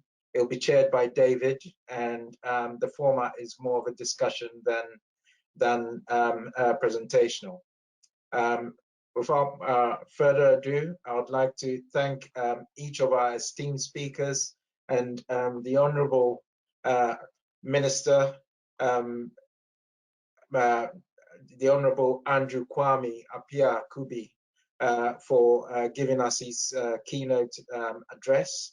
And I'll now we'll now break for 5 minutes and come back up to 5 minutes. Thank you. So good afternoon, everybody, and welcome to the transactional module 2 of the West Africa session of the ACL webinar today. This session is looking at foreign participation in West Africa projects and the lessons that can be learned from it. And we've got 3 distinguished speakers on the panel. I will introduce them in turn and hand over to them. Each will give a presentation for 15 minutes, and then we will take Q&A at the end of it. So first on my list is Hilary Lau. Hilary is a partner and head of energy in Asia of Herbert Smith Freehills, and is based in the Hong Kong office. He's a corporate and commercial lawyer with a focus on energy and natural resources. He's had a lot of experience on LNG, mining, oil and gas, and power sector projects. And as you know, these involve construction everywhere. In terms of geographical span, his experience has included Africa projects, particularly South Africa, but has also included Australia, Canada, and Indonesia. And in Africa, his projects have involved representing both state-owned enterprises such as China National Oil Corporation, as well as private sector operators from China. Next, we have Godwin Brock. Godwin is currently the Chief Director, that is the senior most civil servant at the Office of the Head of Civil Service of Ghana. He's an engineer with over 35 years experience, graduated from the University of Ghana and then from Cornell University in the US. He also holds a diploma from the Institute of Builders and is a certified PPP specialist. Prior to occupying his current position, he was Director of Research, Statistics and Information at the Ministry of Roads and Highways, and then became Chief Director of the Ministry of Roads and Highways in 2015, a position he occupied until he moved to become the highest civil servant at the Oversight Ministry of Civil Service in Ghana. And he worked on a number of projects, not only in Ghana. Incidentally, I've had occasion to work with him on projects in Liberia, and I'm aware he has worked on projects in Tanzania as well. And his projects in Ghana are many, including the recently completed Kwame Nkrumah interchange, as well as the major dual carriage in the city of Accra, named after President Obasanjo of Nigeria. So that is our next panelist. Last but not the least is Oludare Sembori from Nigeria. He's a partner at Aluku Oyebode, a very leading Nigeria law firm. The partner in banking and finance and has the power team of the firm and advises on a number of projects, including privatization and projects involving syndicated financing, especially for infrastructure projects. He's led many structured finance projects, including trade finance, provided advice on foreign investments related to infrastructure, and actually helped in the reform of Nigeria's regulatory framework relating to utilities and how to finance infrastructure projects. With over 24 years of experience in financing transactions, he's led positions that cuts across not just project finance, but a lot of mezzanine and projects that have led to the successful implementation of non-recourse funding in projects across Nigeria, including the Lagos State Blue Line project recently, as well as the Lekki Deep Sea Port project. So these are three distinguished panelists, and in order of presentation for the panel, we will have Hilary going first, who will be speaking on the experience and lessons to be learned from foreign participation in West Africa projects, followed by Godwin Brock and Oludare in that order. So over to you, Hilary. I'll draw attention if you are overrunning your time. Thank you. Thank you for the kind introduction, and thank you for everyone's participation in today's event. So I'm based in Hong Kong, and I'm involved in a lot of the projects run by the Chinese in West Africa and Africa generally. As you would all know, the Chinese are very active in West Africa. I think with the last 1 year or so with COVID and what has happened around the world, it has actually made things even, I would say, very, very different in terms of participation by the Chinese in these projects. However, a lot of the Chinese companies and sponsors and banks continue to be very, very interested in these projects in West Africa.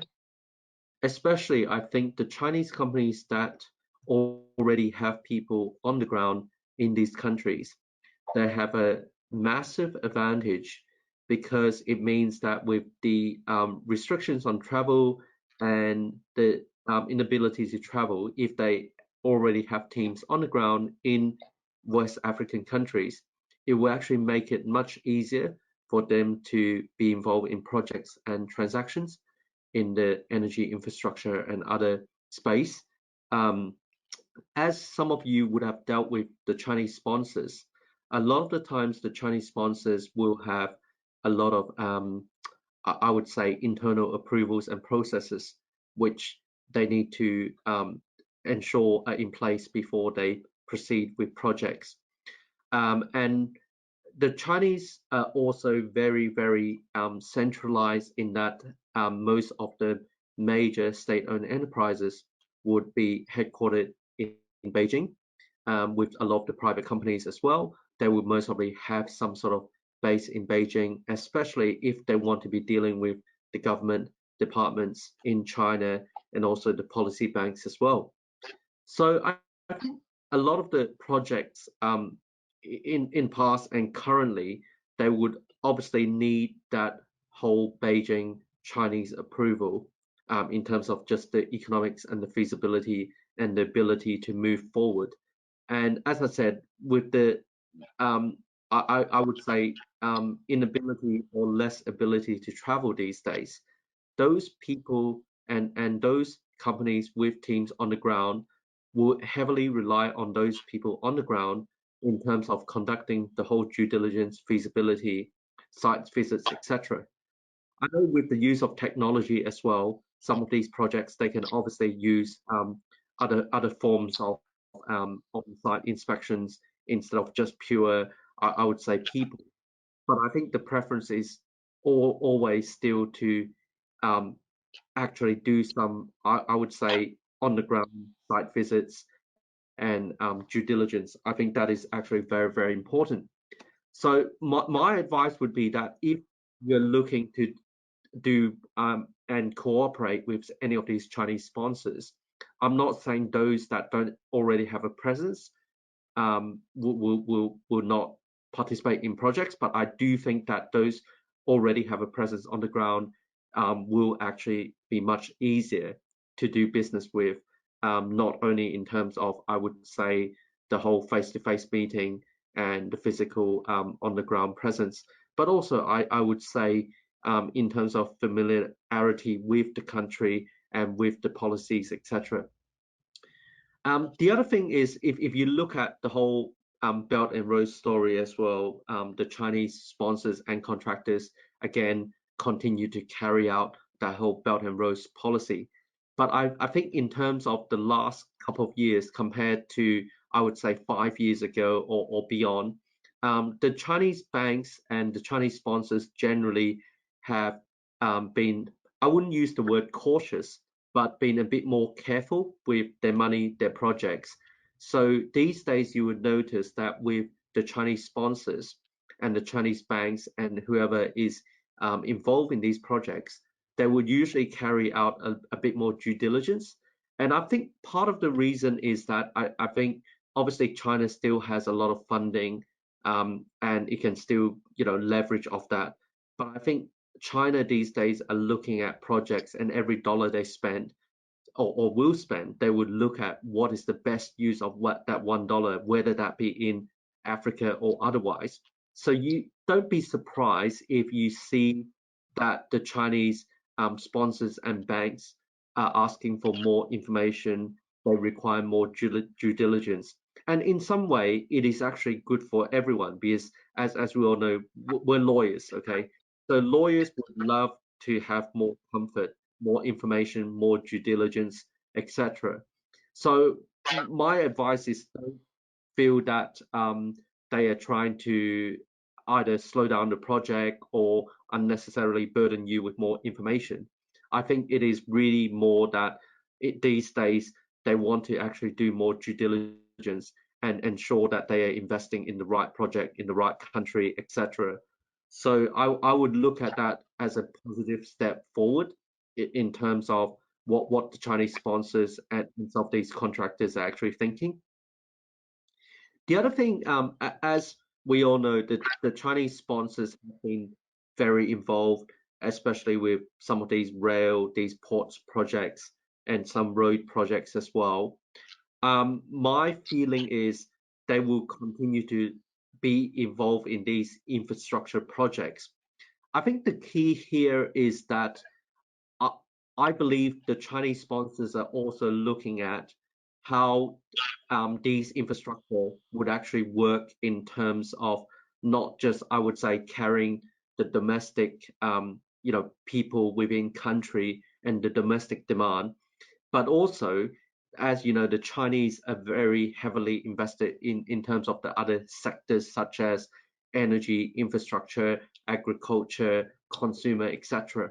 So to the extent there are some synergies which these Chinese companies can actually say, well, if these infrastructure can be used for not just, I would say, private or domestic or carriage of people, but also how do we ensure that there will be a lot of carriage of goods as well. And if some of these goods, for example, if there are mining projects which can use the rail as well, and some of these mining projects do actually involve Chinese contractors and sponsors, I think there'll be a lot of synergies there. And I do think that it sort of join up the dots in terms of the whole feasibility of the project, and also in terms of the Chinese banks, whether that be policy banks or otherwise, coming in to participate in these projects. So to the extent you can identify some of these synergies as to how these projects are all joined up, again, they make these projects much easier in terms of the ability to actually sell to, I would say, the feasibility economics of the projects as well. The other point which I think is important to mention is that the Chinese obviously have been in West Africa and in these projects. I think the sort of remaining question is what will they do in terms of further expansion plan. The reality is that if you see what's actually happening with, sorry, Hilary, you have 2 minutes. 2 minutes. Okay, thank you. Is my last point is that the Chinese are always looking at diversifying reliance on one or two countries. I think West Africa and Africa has a lot to offer in terms of allowing the Chinese to continue to diversify and build up relationships with more countries in various different industries. As you know, I mentioned natural resources and petroleum, etc. But there will be other things such as agriculture and other forms as well. So there is a lot to offer, and I do think just watch the space closely as to where the Chinese continue to invest. So that's all from me today. So keeping within my time period. Thank you very much. Thank you very much, Hilary. We will reserve all the questions, and then when it comes to question time, we will come back to you. So without wasting time, let's move on straight to Godwin Brock, who will be giving us the West Africa perspective, especially from the Ghana side of Chinese investments or foreign participation in West Africa projects, with emphasis on Chinese. And then after that, we will take Oludari. Over to you, Godwin. Okay, thank you very much, David. Like you said, I will be looking at it mainly from the public sector perspective, and it would involve projects which are wholly Government of Ghana funded using local resources, or projects funded by international financial institutions, and in some cases, government to government, that is states, Chinese government to Government of Ghana projects. The emphasis will not be on Chinese companies, though, but we look at foreign investors as a whole. One of the key things that key challenges that we face is the submission of weak proposals. We have situations where the proposals submitted, they haven't done enough due diligence. They don't want to spend so much money and time to conduct due diligence on the site, visiting their site and getting the information to support the proposals. We have quite a number of such things happening, and the tendency is that when the contract starts, the contractor moves into a claims mentality and starts to make claims from the very early stages of the project. It makes project supervision very difficult, and that also affects project delivery. It has situations where sometime back, the moment a contractor won a bid, the Government of Ghana had to go in to get a claims expert to sit right through the contract. This additional cost not necessary, but this has been the modus operandi of some foreign contractors. We also have situations where the project, the authenticity of the information provided by the contractors cannot be validated. And in certain jurisdictions where it's very difficult to get more detailed information about contractor performance and projects which they had delivered previously, it becomes very difficult. And then this creates issue of credibility, and then sometimes it can cause some discomfort with the way the project is delivered.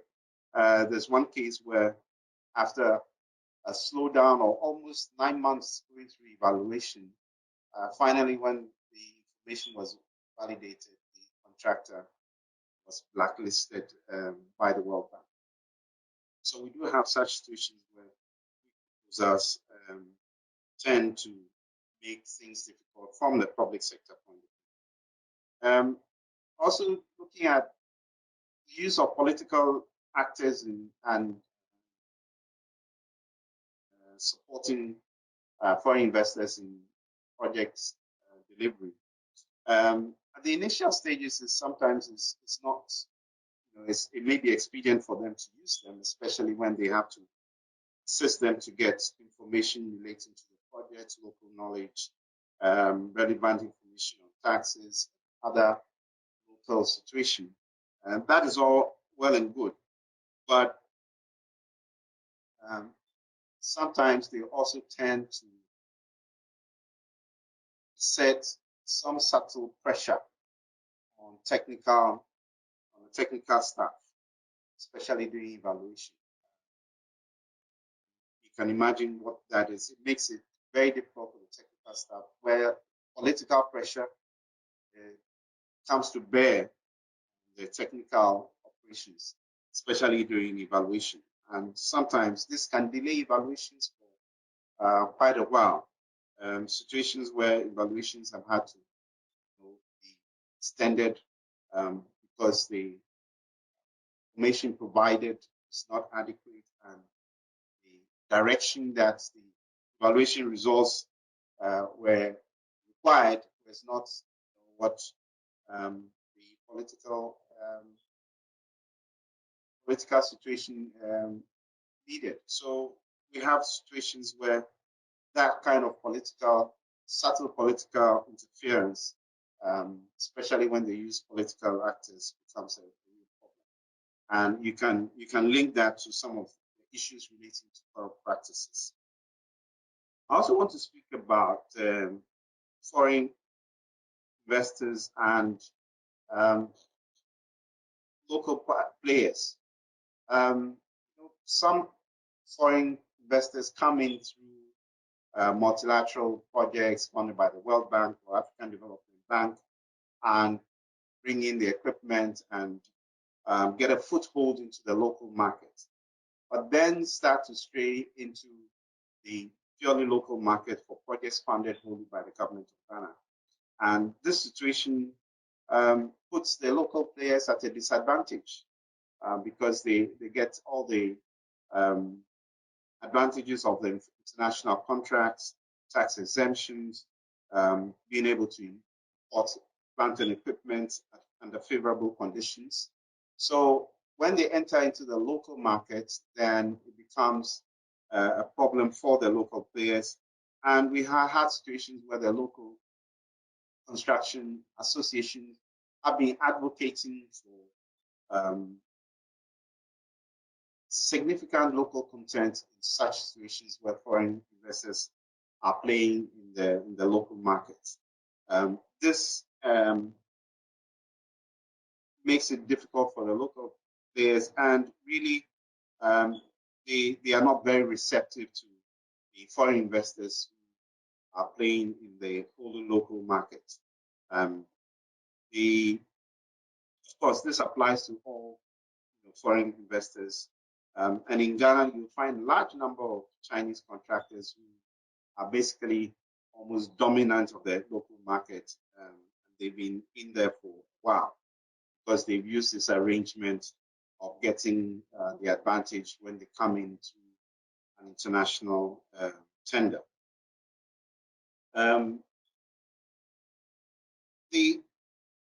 Like I mentioned, but there is a positive edge to this as well. When the local foreign investors come into the local market, they tend to introduce some technological innovations and skills and knowledge, which benefits the local market. So on one side, yes, there's a big disadvantage to the local players, but also there's opportunity for some technological transfers and knowledge in the construction industry. One of the other areas has been the disadvantage of key suppliers, say in the quarry industry, for example, because the foreign contractors are allowed to set up their own quarries for their projects. And after the international project is ended, they still use these quarries, which we call development quarries, to compete in the local market, and it becomes really difficult. So you have the local quarry industry being at a big disadvantage, because even if there is a project close to where the quarry is, the foreign contractor is likely to set up his own, and this becomes a real problem. So it does not encourage development of the local construction industry itself. Of course, some areas where the local market could be making some real profit for the locals, it becomes a real problem. I'd like to also talk about the issues relating to delays and cost, time overruns as a result of challenges local contractors in the market.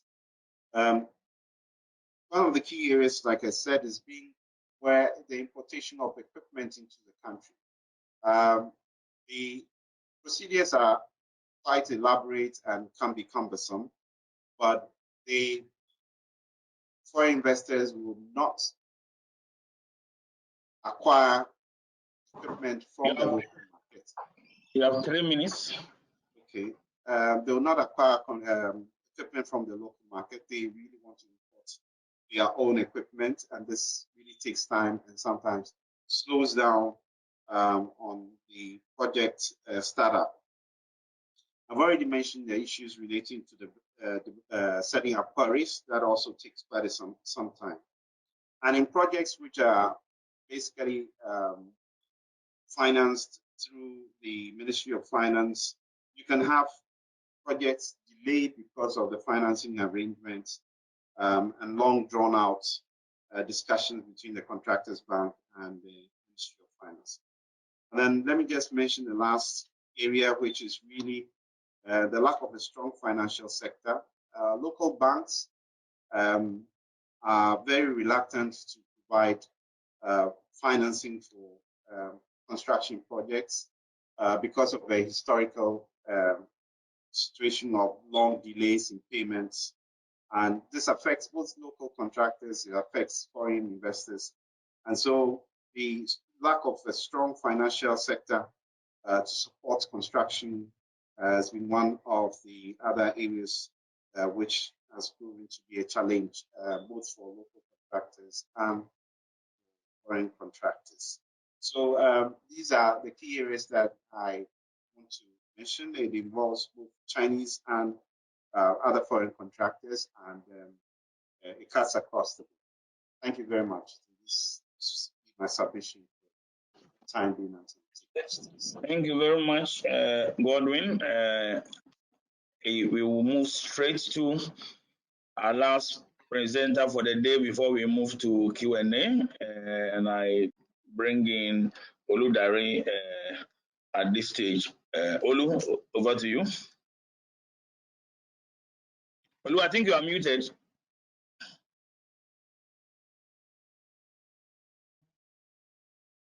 Olu, you are muted. Can you unmute? We cannot hear you.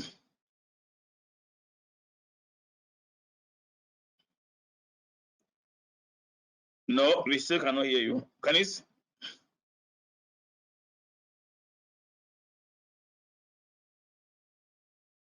Hello?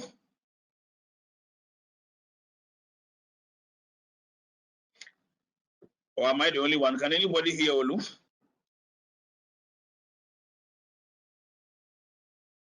Hello? I'm not muted. Hello, can you hear me? Yes. Yeah, we can hear you now. Hear okay. Yes. Okay. Please go ahead. Thanks very much. It's a bit challenging when you're the very last person to speak. As regards that, I'm not going to take too much of everybody's time. I think we've had a very long day today, and a lot of speakers have covered quite a lot of different points. I think in summary, just before we go to the Q&A, which may be a bit more interesting, I'd just like to say that some of the things we've seen in Nigeria, and I'm speaking from a Nigerian perspective, is that there's really a lack of PPP projects being executed in Nigeria, especially for the large-scale infrastructure projects. That is at least in historical past in the last 5-10 years. And this could stem from a number of issues. For a large infrastructure project like a railway or a road project or a port or an airport, what you find is that the investment cycle for anybody who wants to invest in such a project is you're looking at a 20-year plus time frame where you're going to tie down significant capital, whether you're one of the richest persons in Nigeria or in the world, or whether you're a bank who is financing this. And that's a significant amount of capital that you're going to tie down for a lengthy period of time. And for you to do that, you're going to need assurances around the regulatory framework of a country. You want comfort around political stability. You want comfort around foreign currency stability and policies that, especially if you're a foreign investor, and like Godwin mentioned, the last speaker mentioned, a lot of local banks in Nigeria are a bit skeptical. They don't have the required, in Africa, don't have the required balance sheets to fund these types of projects. So you will need a significant funding from foreign banks, ECAs and stuff like that. And with the ECAs, DFIs, they bring in their own issues on environmental issues that are required for the purpose of to make sure that the funding is sustainable. Their procurement issues and questions that they want to confirm that the project has been procured in accordance with the appropriate procurement rules and nothing untoward has happened. So a PPP project will require significant due diligence. Investors will be wary around the political stability, like I mentioned. So, and what we've seen is that a lot of governments, especially in Nigeria, whether the state governments or federal governments, don't have the patience or the capacity to see a PPP project from a beginning, from a start to the end. They can be very expensive for the number of advisors that you would require, the length of time it would take. And so as a result of that, what you see is that is a lot of state to state, a lot of situations whereby the federal government or a state government finances the project itself. And most of them either finance that through their balance sheet using local debt capital markets or taking a loan from a foreign country. So for Nigeria, for example, a number of railway projects that we have done and airports revamp for three of the international airports in Nigeria were funded from the Chinese. The contractors were Chinese, the funding was from China, and that is how they've been able to progress a number of infrastructure projects in Nigeria. But then the reality comes to play the fact that there's a limit to how much, how will I put it, capacity the balance sheet of a country can take it. And up to a certain point in time, the country will realize that rather than me spending money on economically viable projects or projects that are commercially viable, whereby the private sector can actually fund, develop, execute this project, right? And instead of me using my funding to fund it, let me keep that funding for more social type infrastructure, things like school, hospitals, and things like that. And let the commercial private sector fund things like the railways, road, airports, ports transactions. Now, we've seen a tendency and a trend towards that in Nigeria. The Lekki Deep Sea Port project was recently closed about a year or 2 years ago. And that's a project which, if you look at it historically from when the sponsor started that project, is a project that has taken close to 12 years to get to close. And it's a significant, I think, landmark, one of the biggest PPP projects done at the federal level in Nigeria. And for it to be a success, there was a need for Chinese funding in the Chinese contractor, and the Chinese actually even took equity in the project. And like Hilary mentioned, the extensive amount of due diligence that was done by the Chinese on the project was significant on every part of the project, from procurement processes to federal government guarantees, the approval processes, environmental permits, regulatory issues. It was quite extensive. And the other thing you're now also seeing currently is that the federal government is looking to do projects within the railway. There's 6 federal roads in Nigeria that they're looking to do on a PPP basis now. So rather than them, so the Lagos-Ibadan road, which is one of the main road network from out of Lagos, was financed by the government for them to repair and build and expand and improve the capacity of that road. That has taken them significant amounts of money. It's taken them significant amount of time to get to close it, to fund it. So as a result of that amount of the lack of capacity for them to fund further road projects like that, they have decided to take 6 different roads in the country and allow them to be tolled on a PPP basis. For me, for foreign investors to come into Nigeria or to come into an African country to come and invest in such a project, we will need the federal government, or you need a state government or the government of the country, whichever relevant country we are talking about, to take sanctity of contracts seriously. Like one of my colleagues mentioned earlier, I didn't mention, you had a Lagos Lekki infrastructure road project, and I think David mentioned this as well. You had the Lekki toll project in Nigeria, in Lagos State, which was one of the first PPP projects in Lagos State, road infrastructure. Funny enough, I worked on that project in Aluka Neighborhood when I was an associate here, and I also worked on it when I went into Stanbic, into investment banking. So I saw both different sides of the transaction. And you had a project where it was basically greenfield, no legislation, and everything had to be built bottom up to get this thing done. And you have the contracts, you had concession fees being paid to the state, you have a contract which spells out how tariffs will be increased from time to time based on inflation and other things. And lo and behold, less than 2 years after the first toll plaza was opened, the state government started opened an alternative route which took traffic from them. Then also because of election purposes, refused to allow them to increase tariffs in accordance with the contracts that they had entered. Now, if those are the kind of things that happen and the kind of antecedents that happen, you will see clearly that there will be very few foreign investments into Africa for the purpose of financing infrastructure projects. So one of the key fundamental things that needs to be done by any African government is to ensure that whatever contract that you enter into with your counterparties, you need to honor and adhere to those contracts. And if you find out that you have entered into a contract that does not benefit you, then you find the proper way of either renegotiating that contract or terminating the contract in a proper manner. Which also begs the issue that before you enter into such a contract, before you procure any type of such projects, you get proper advice, whether it be legal, technical, financial, engineering.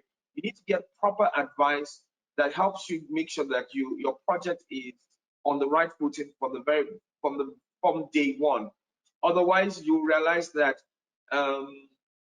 you will, the saying, the English saying, penny wise, pound foolish, is what you find yourself in. That's the situation you find yourself. And I think on that point, I will pause and I'll allow David to go to the Q&A. And if there are any specific questions he wants me to answer, I'll do that. Thank you.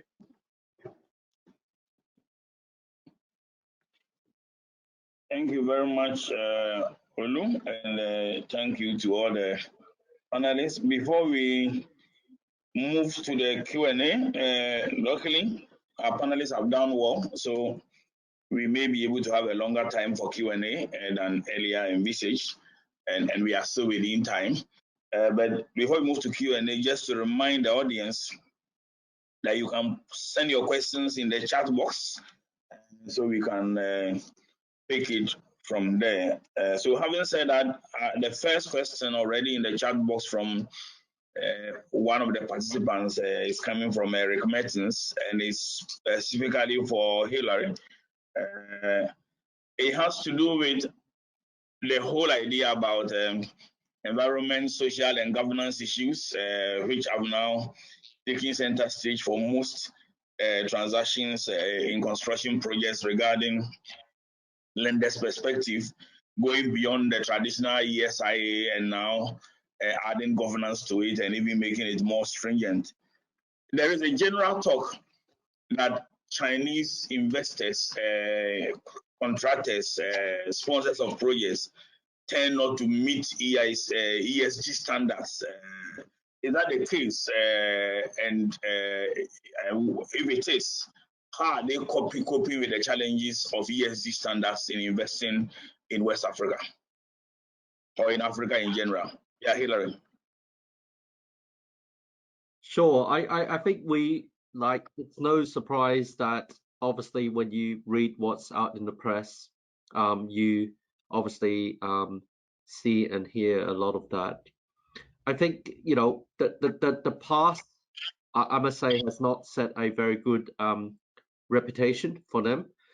But I think moving forward, my take on it is that they would, I guess, be in more leaning towards the compliance. The reason why I say it is that if you look at China and the Chinese contractors, they are trying to live up to a slightly different expectation. The companies and the country is actually moving forward, even if you look at what the Chinese president is saying about even things like social responsibility, carbon neutral by 2060. So I think there is an ambition by China and the Chinese to try and get the ESG obligations correct. Okay, I think the reality is to get it correct and to comply. the reality is that there should be some cost impact. That's what I think. Okay, and is the world, West Africa, ready for that? Because obviously, they can continue to lift the standards a bit, and I do think that they will, but it's most probably going to take time.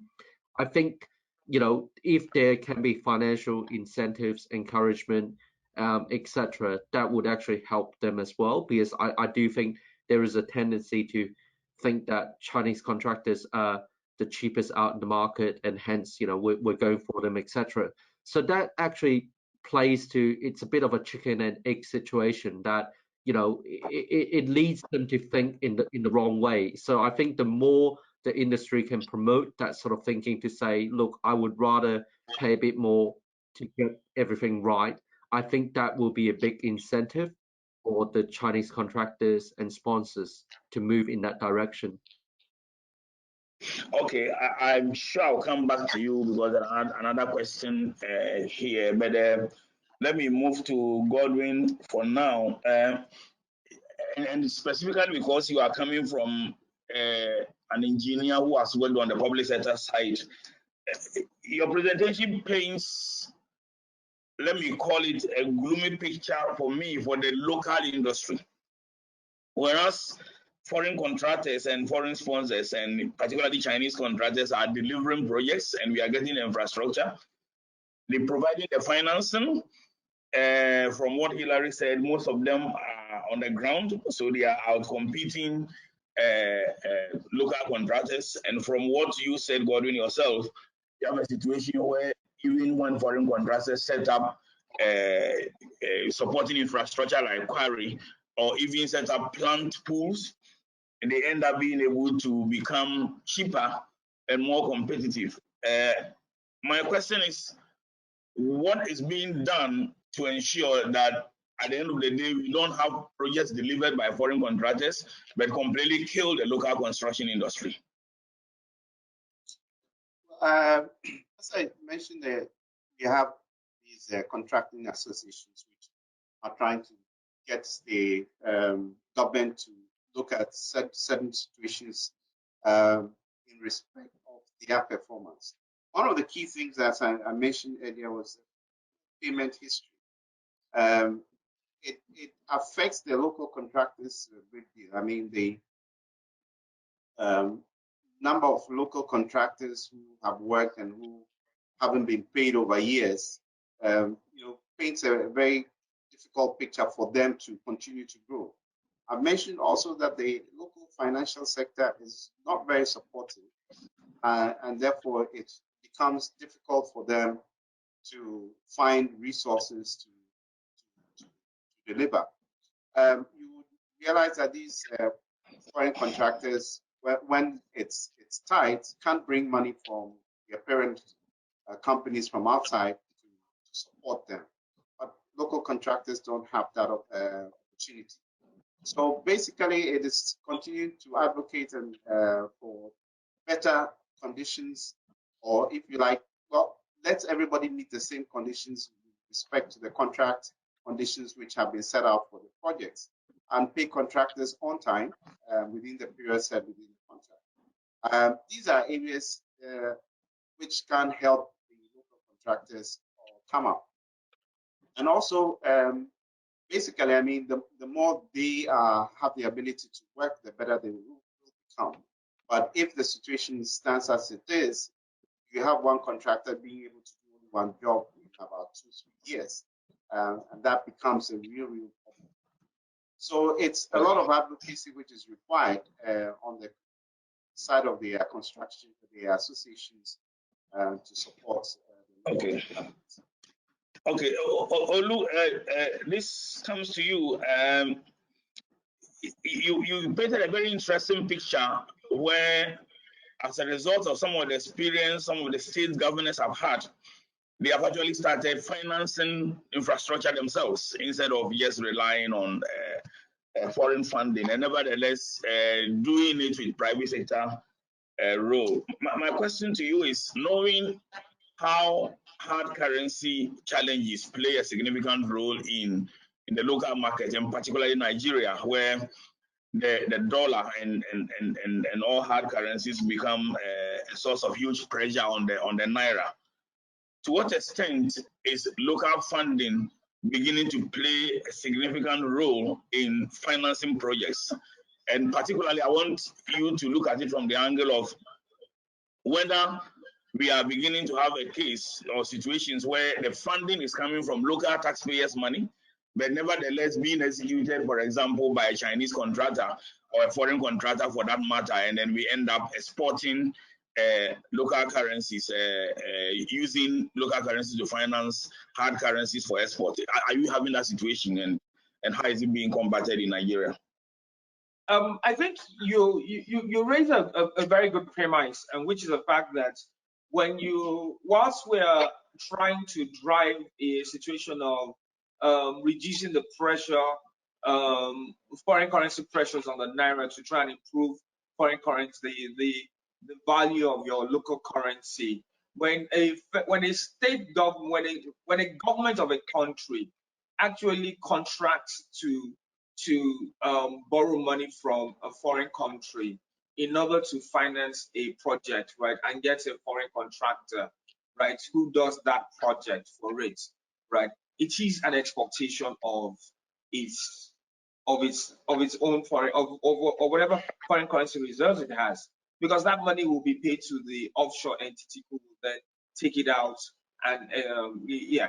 But I think the other flip side about it is that if you look at it from a perspective that rather than the country borrowing that money, bringing in foreign investors to bring in their own capital into the country, to invest into the country, right? And then they make a return over a long period of time, over a 20-year period, the level of development that you have in your country will significantly change.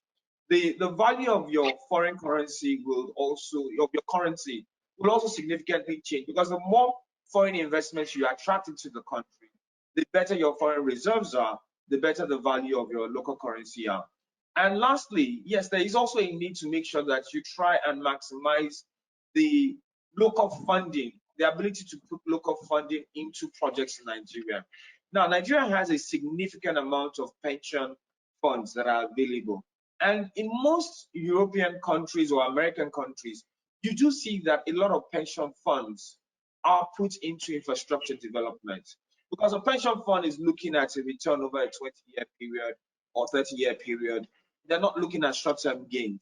And an infrastructure project is a project that will require long-term funding, and the gains is over a longer period of time. So we need to create a framework where in African countries, we're able to tap into those types of resources, local currency resources, to fund some of these projects. And that means that there needs to be a sanctity of contract. Because if I was a pension fund administrator, there's no way I would fund a project where I am not sure that my contract terms on how I will get my returns will be adhered to by the counterparties to the government. So you need to create a framework where those investments are protected. Whether you are a foreign company or a local company, your contract must be protected. You must be paid on time. Like Godwin said, we can't have standards. We can't, if you want to protect if you want to develop your country and develop the infrastructure, you must make sure that you maintain standards, appropriate standards, and apply them fairly to everybody, whether you're a local contractor, foreign investor, local investor, or a foreign bank that is invested in that project. Everybody should be treated fairly. Okay, thank you, Olu. I'm back to you, Hilary. Kishore wants to know what are your experiences, and this question I'll give it to both you and Godwin. So quickly from you, Hilary, what are your experiences from the China side on the increasing incidence of Chinese contractors and investors beginning to take on governments for arbitration? What are the lessons? And again, if you flip the coin and come to the West Africa side, what are the lessons that we are beginning to learn on the West Africa side regarding the Chinese contractors who previously were shy of disputes with the government, who now appear to be increasingly resorting to disputes. Hillary first.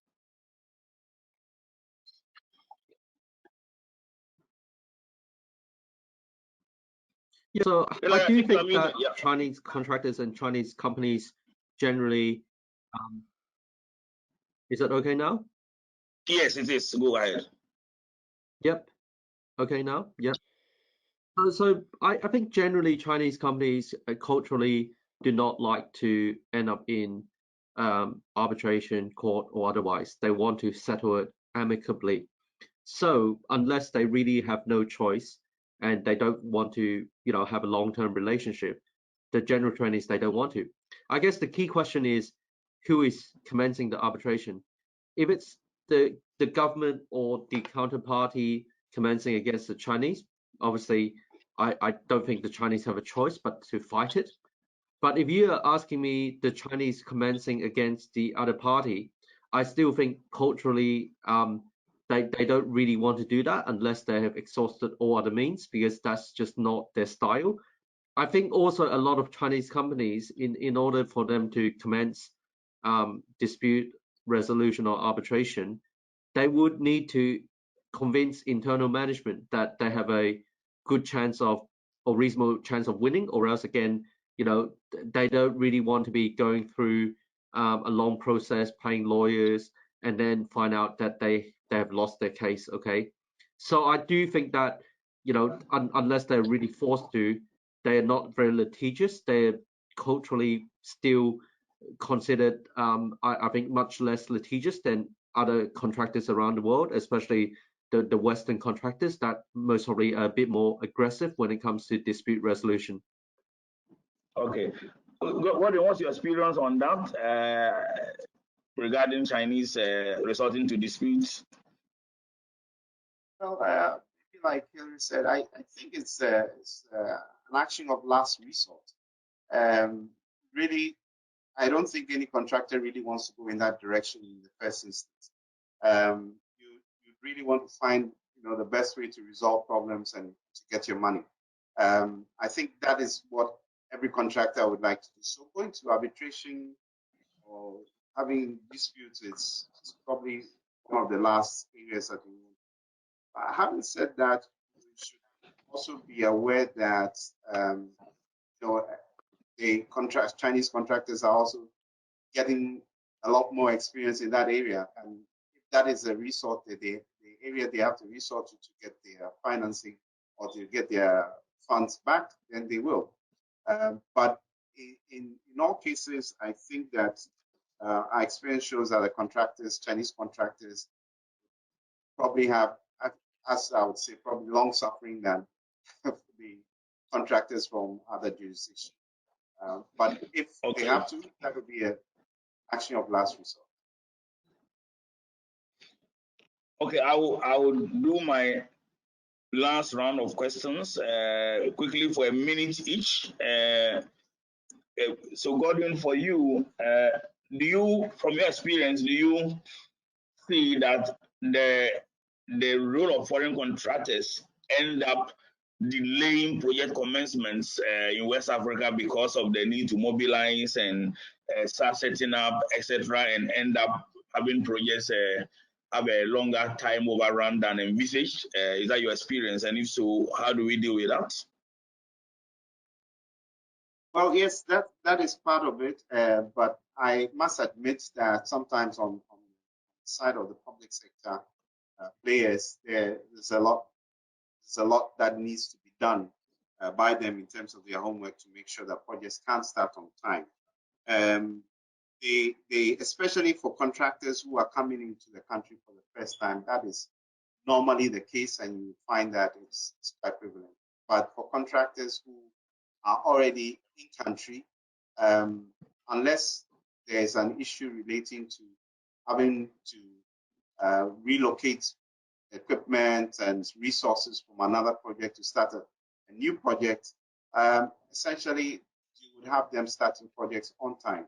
So it really relates to,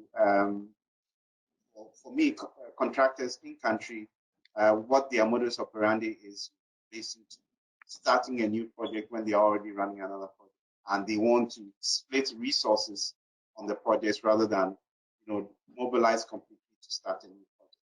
That is normally the case that we see. But like I said, we must admit that sometimes on the side of public sector players, there are other issues which needs to be resolved to help them start their project.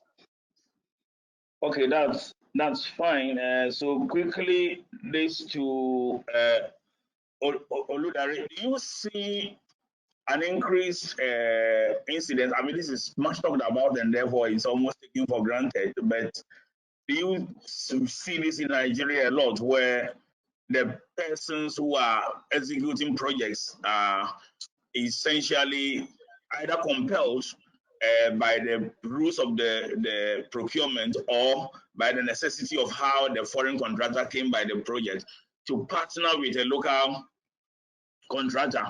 And if so, to what extent do politically exposed persons and intermediaries have a role to play in this, and how does it impact on projects? I think it depends on the type of project you're looking at. Most of the infrastructure projects that you have where the state procures them, especially depending on the size of the project, they usually will tend to tender for, so there will be a tender and they have a procurement process and the procurement rules. And in the procurement tender rules for Nigeria, you do have rules in there that says that if you have a local participant or a local partner, you stand a better chance of getting the tender awarded. But the reality then at the end of the day is, what is that local partner bringing to the table? Does he have the necessary expertise? Does he have the necessary funding? Whether is a PEP type of person that gets involved and what the person brings to the table is not that prevalent currently in the current climes. You get a more tendency, and I'm talking about this from a federal level now perspective, from a federal government level perspective of contracts, especially for the big type projects. And a lot of those projects have been funded by foreign states, so like the Chinese funding. And so you would tend to see that the funding, the contractor there is usually will be a Chinese company. And in that instance, there will be no local player in there. You have a major road infrastructure project that needs to be done. You usually will see that it will be the likes of a Julius Berger, Kappa and Alberto, some of the big construction companies who are out there. And those companies have Nigerian investors in them. They have foreign investors in them. They're a mix of people. So there's really not a lot of politically exposed people who are involved in those projects. At the state level, local government levels, the picture may be different, whereby, yes, there may be politically exposed people that may be partners to them. My advice to any foreign investor who is looking to invest in a project where you are looking to take a local partner, you must need to know what that local partner is bringing to the table. And he must bring more than just connections. And you also must make sure that you abide by the procurement rules. You must make sure that that is very, very important. Because what you don't want is, you assume you've gotten a contract, you've been awarded the contract, 2 years down the road, there's a government change and people start to query what was done by the previous government. And then you find out that, because of certain things, you skipped certain parts of the procurement process and you just end up into a total mess. So advice is, make sure you always follow the procurement process line by line, and who your local partners are, they must be bringing something to the table. Okay, thank you. The last one will go to Hillary. There is a lot of talk, on the streets in Africa about corruption when it comes to Chinese contractors. So Olu was talking about politically exposed persons previously and what we need to do. There is a large talk that Chinese contractors do get projects because they bribe, as it were, people in public office, and they influence and outcompete others. And a lot of these things appear in both local and Western media. To what extent do you hear this discussed on the China and Hong Kong side of the divide? And to what extent are project sponsors and contractors coming to West Africa, as it were, prevailed upon not to get involved in such things? If any, what are your experiences regarding this? Yeah, I must say, again, it's one of those topics where you see it in, the papers, you hear about it. I think not trying to sound too biased. I think, again, if you look at the earlier days when some of these contractors, whether Chinese or otherwise, get in country, I think the earlier ones most probably would be a bit more aggressive and would look at other forms of, incorrect ways to get in. Okay. So I think that's the first point. The second point is obviously the Chinese contractors, if you look at a proportion compared to other contractors, the Chinese have a bigger sort of market share. So let's face it, I think in the construction and other industries or otherwise, if you pick up the newspaper, it's one of those industries where it's a bit more prone to corruption compared to other industries. So when you've got that and then you multiply the number of Chinese contractors versus other contractors, I think mathematically you would most probably end up with more Chinese contractors being in the front page of the news for corruption versus, say, other contractors from other countries, because they just have a bigger market share. And I'm not saying that's okay, not okay, but I think if we look at it all in perspective as well, I think the construction industry generally, you do hear a lot of these negative sort of noise, and I think it's one of those things where I think we just constantly have to tell our clients, Chinese or otherwise, that it can get them into a lot of trouble, and we'll just have to, as a group, as an industry, just continue to educate people in this area. Thank you very much, Hilary. Thanks to all the panelists, from Hilary Lau, who started it, who gave us a perspective of foreign participation with the Chinese angle, followed by Godwin Brock, who gave us the perspective from the public sector side, emphasizing on how this has been seen from particularly his days as an engineer managing projects on the government side, and from Oludare, who has given us his extensive experience from the Nigeria side, from both representing private sector sponsors and contractors, as well as working on the lender side with Stanbic Bank. So we had a 360-degree kind of perspective on how foreign investors, foreign sponsors and contractors working on West Africa construction projects play, and how it is viewed from this side. And all the presenters have told us on what we can do to make things better going forward. I think we've had an exciting discussion. So we are very, very grateful to the three panelists, and I'm sure in each our individual places in our virtual world, we will put our hands together for them.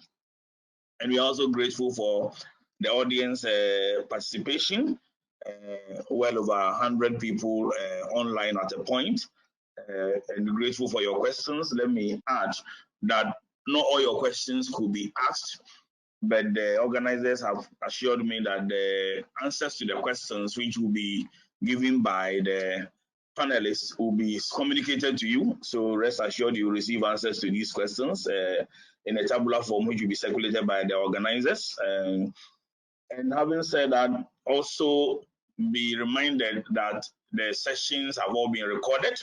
both transaction module 1 and transaction module 2, and the link will be provided for everybody to have access to it if you want to play back and have a feel of what happened here and follow up discussions, any of our panelists.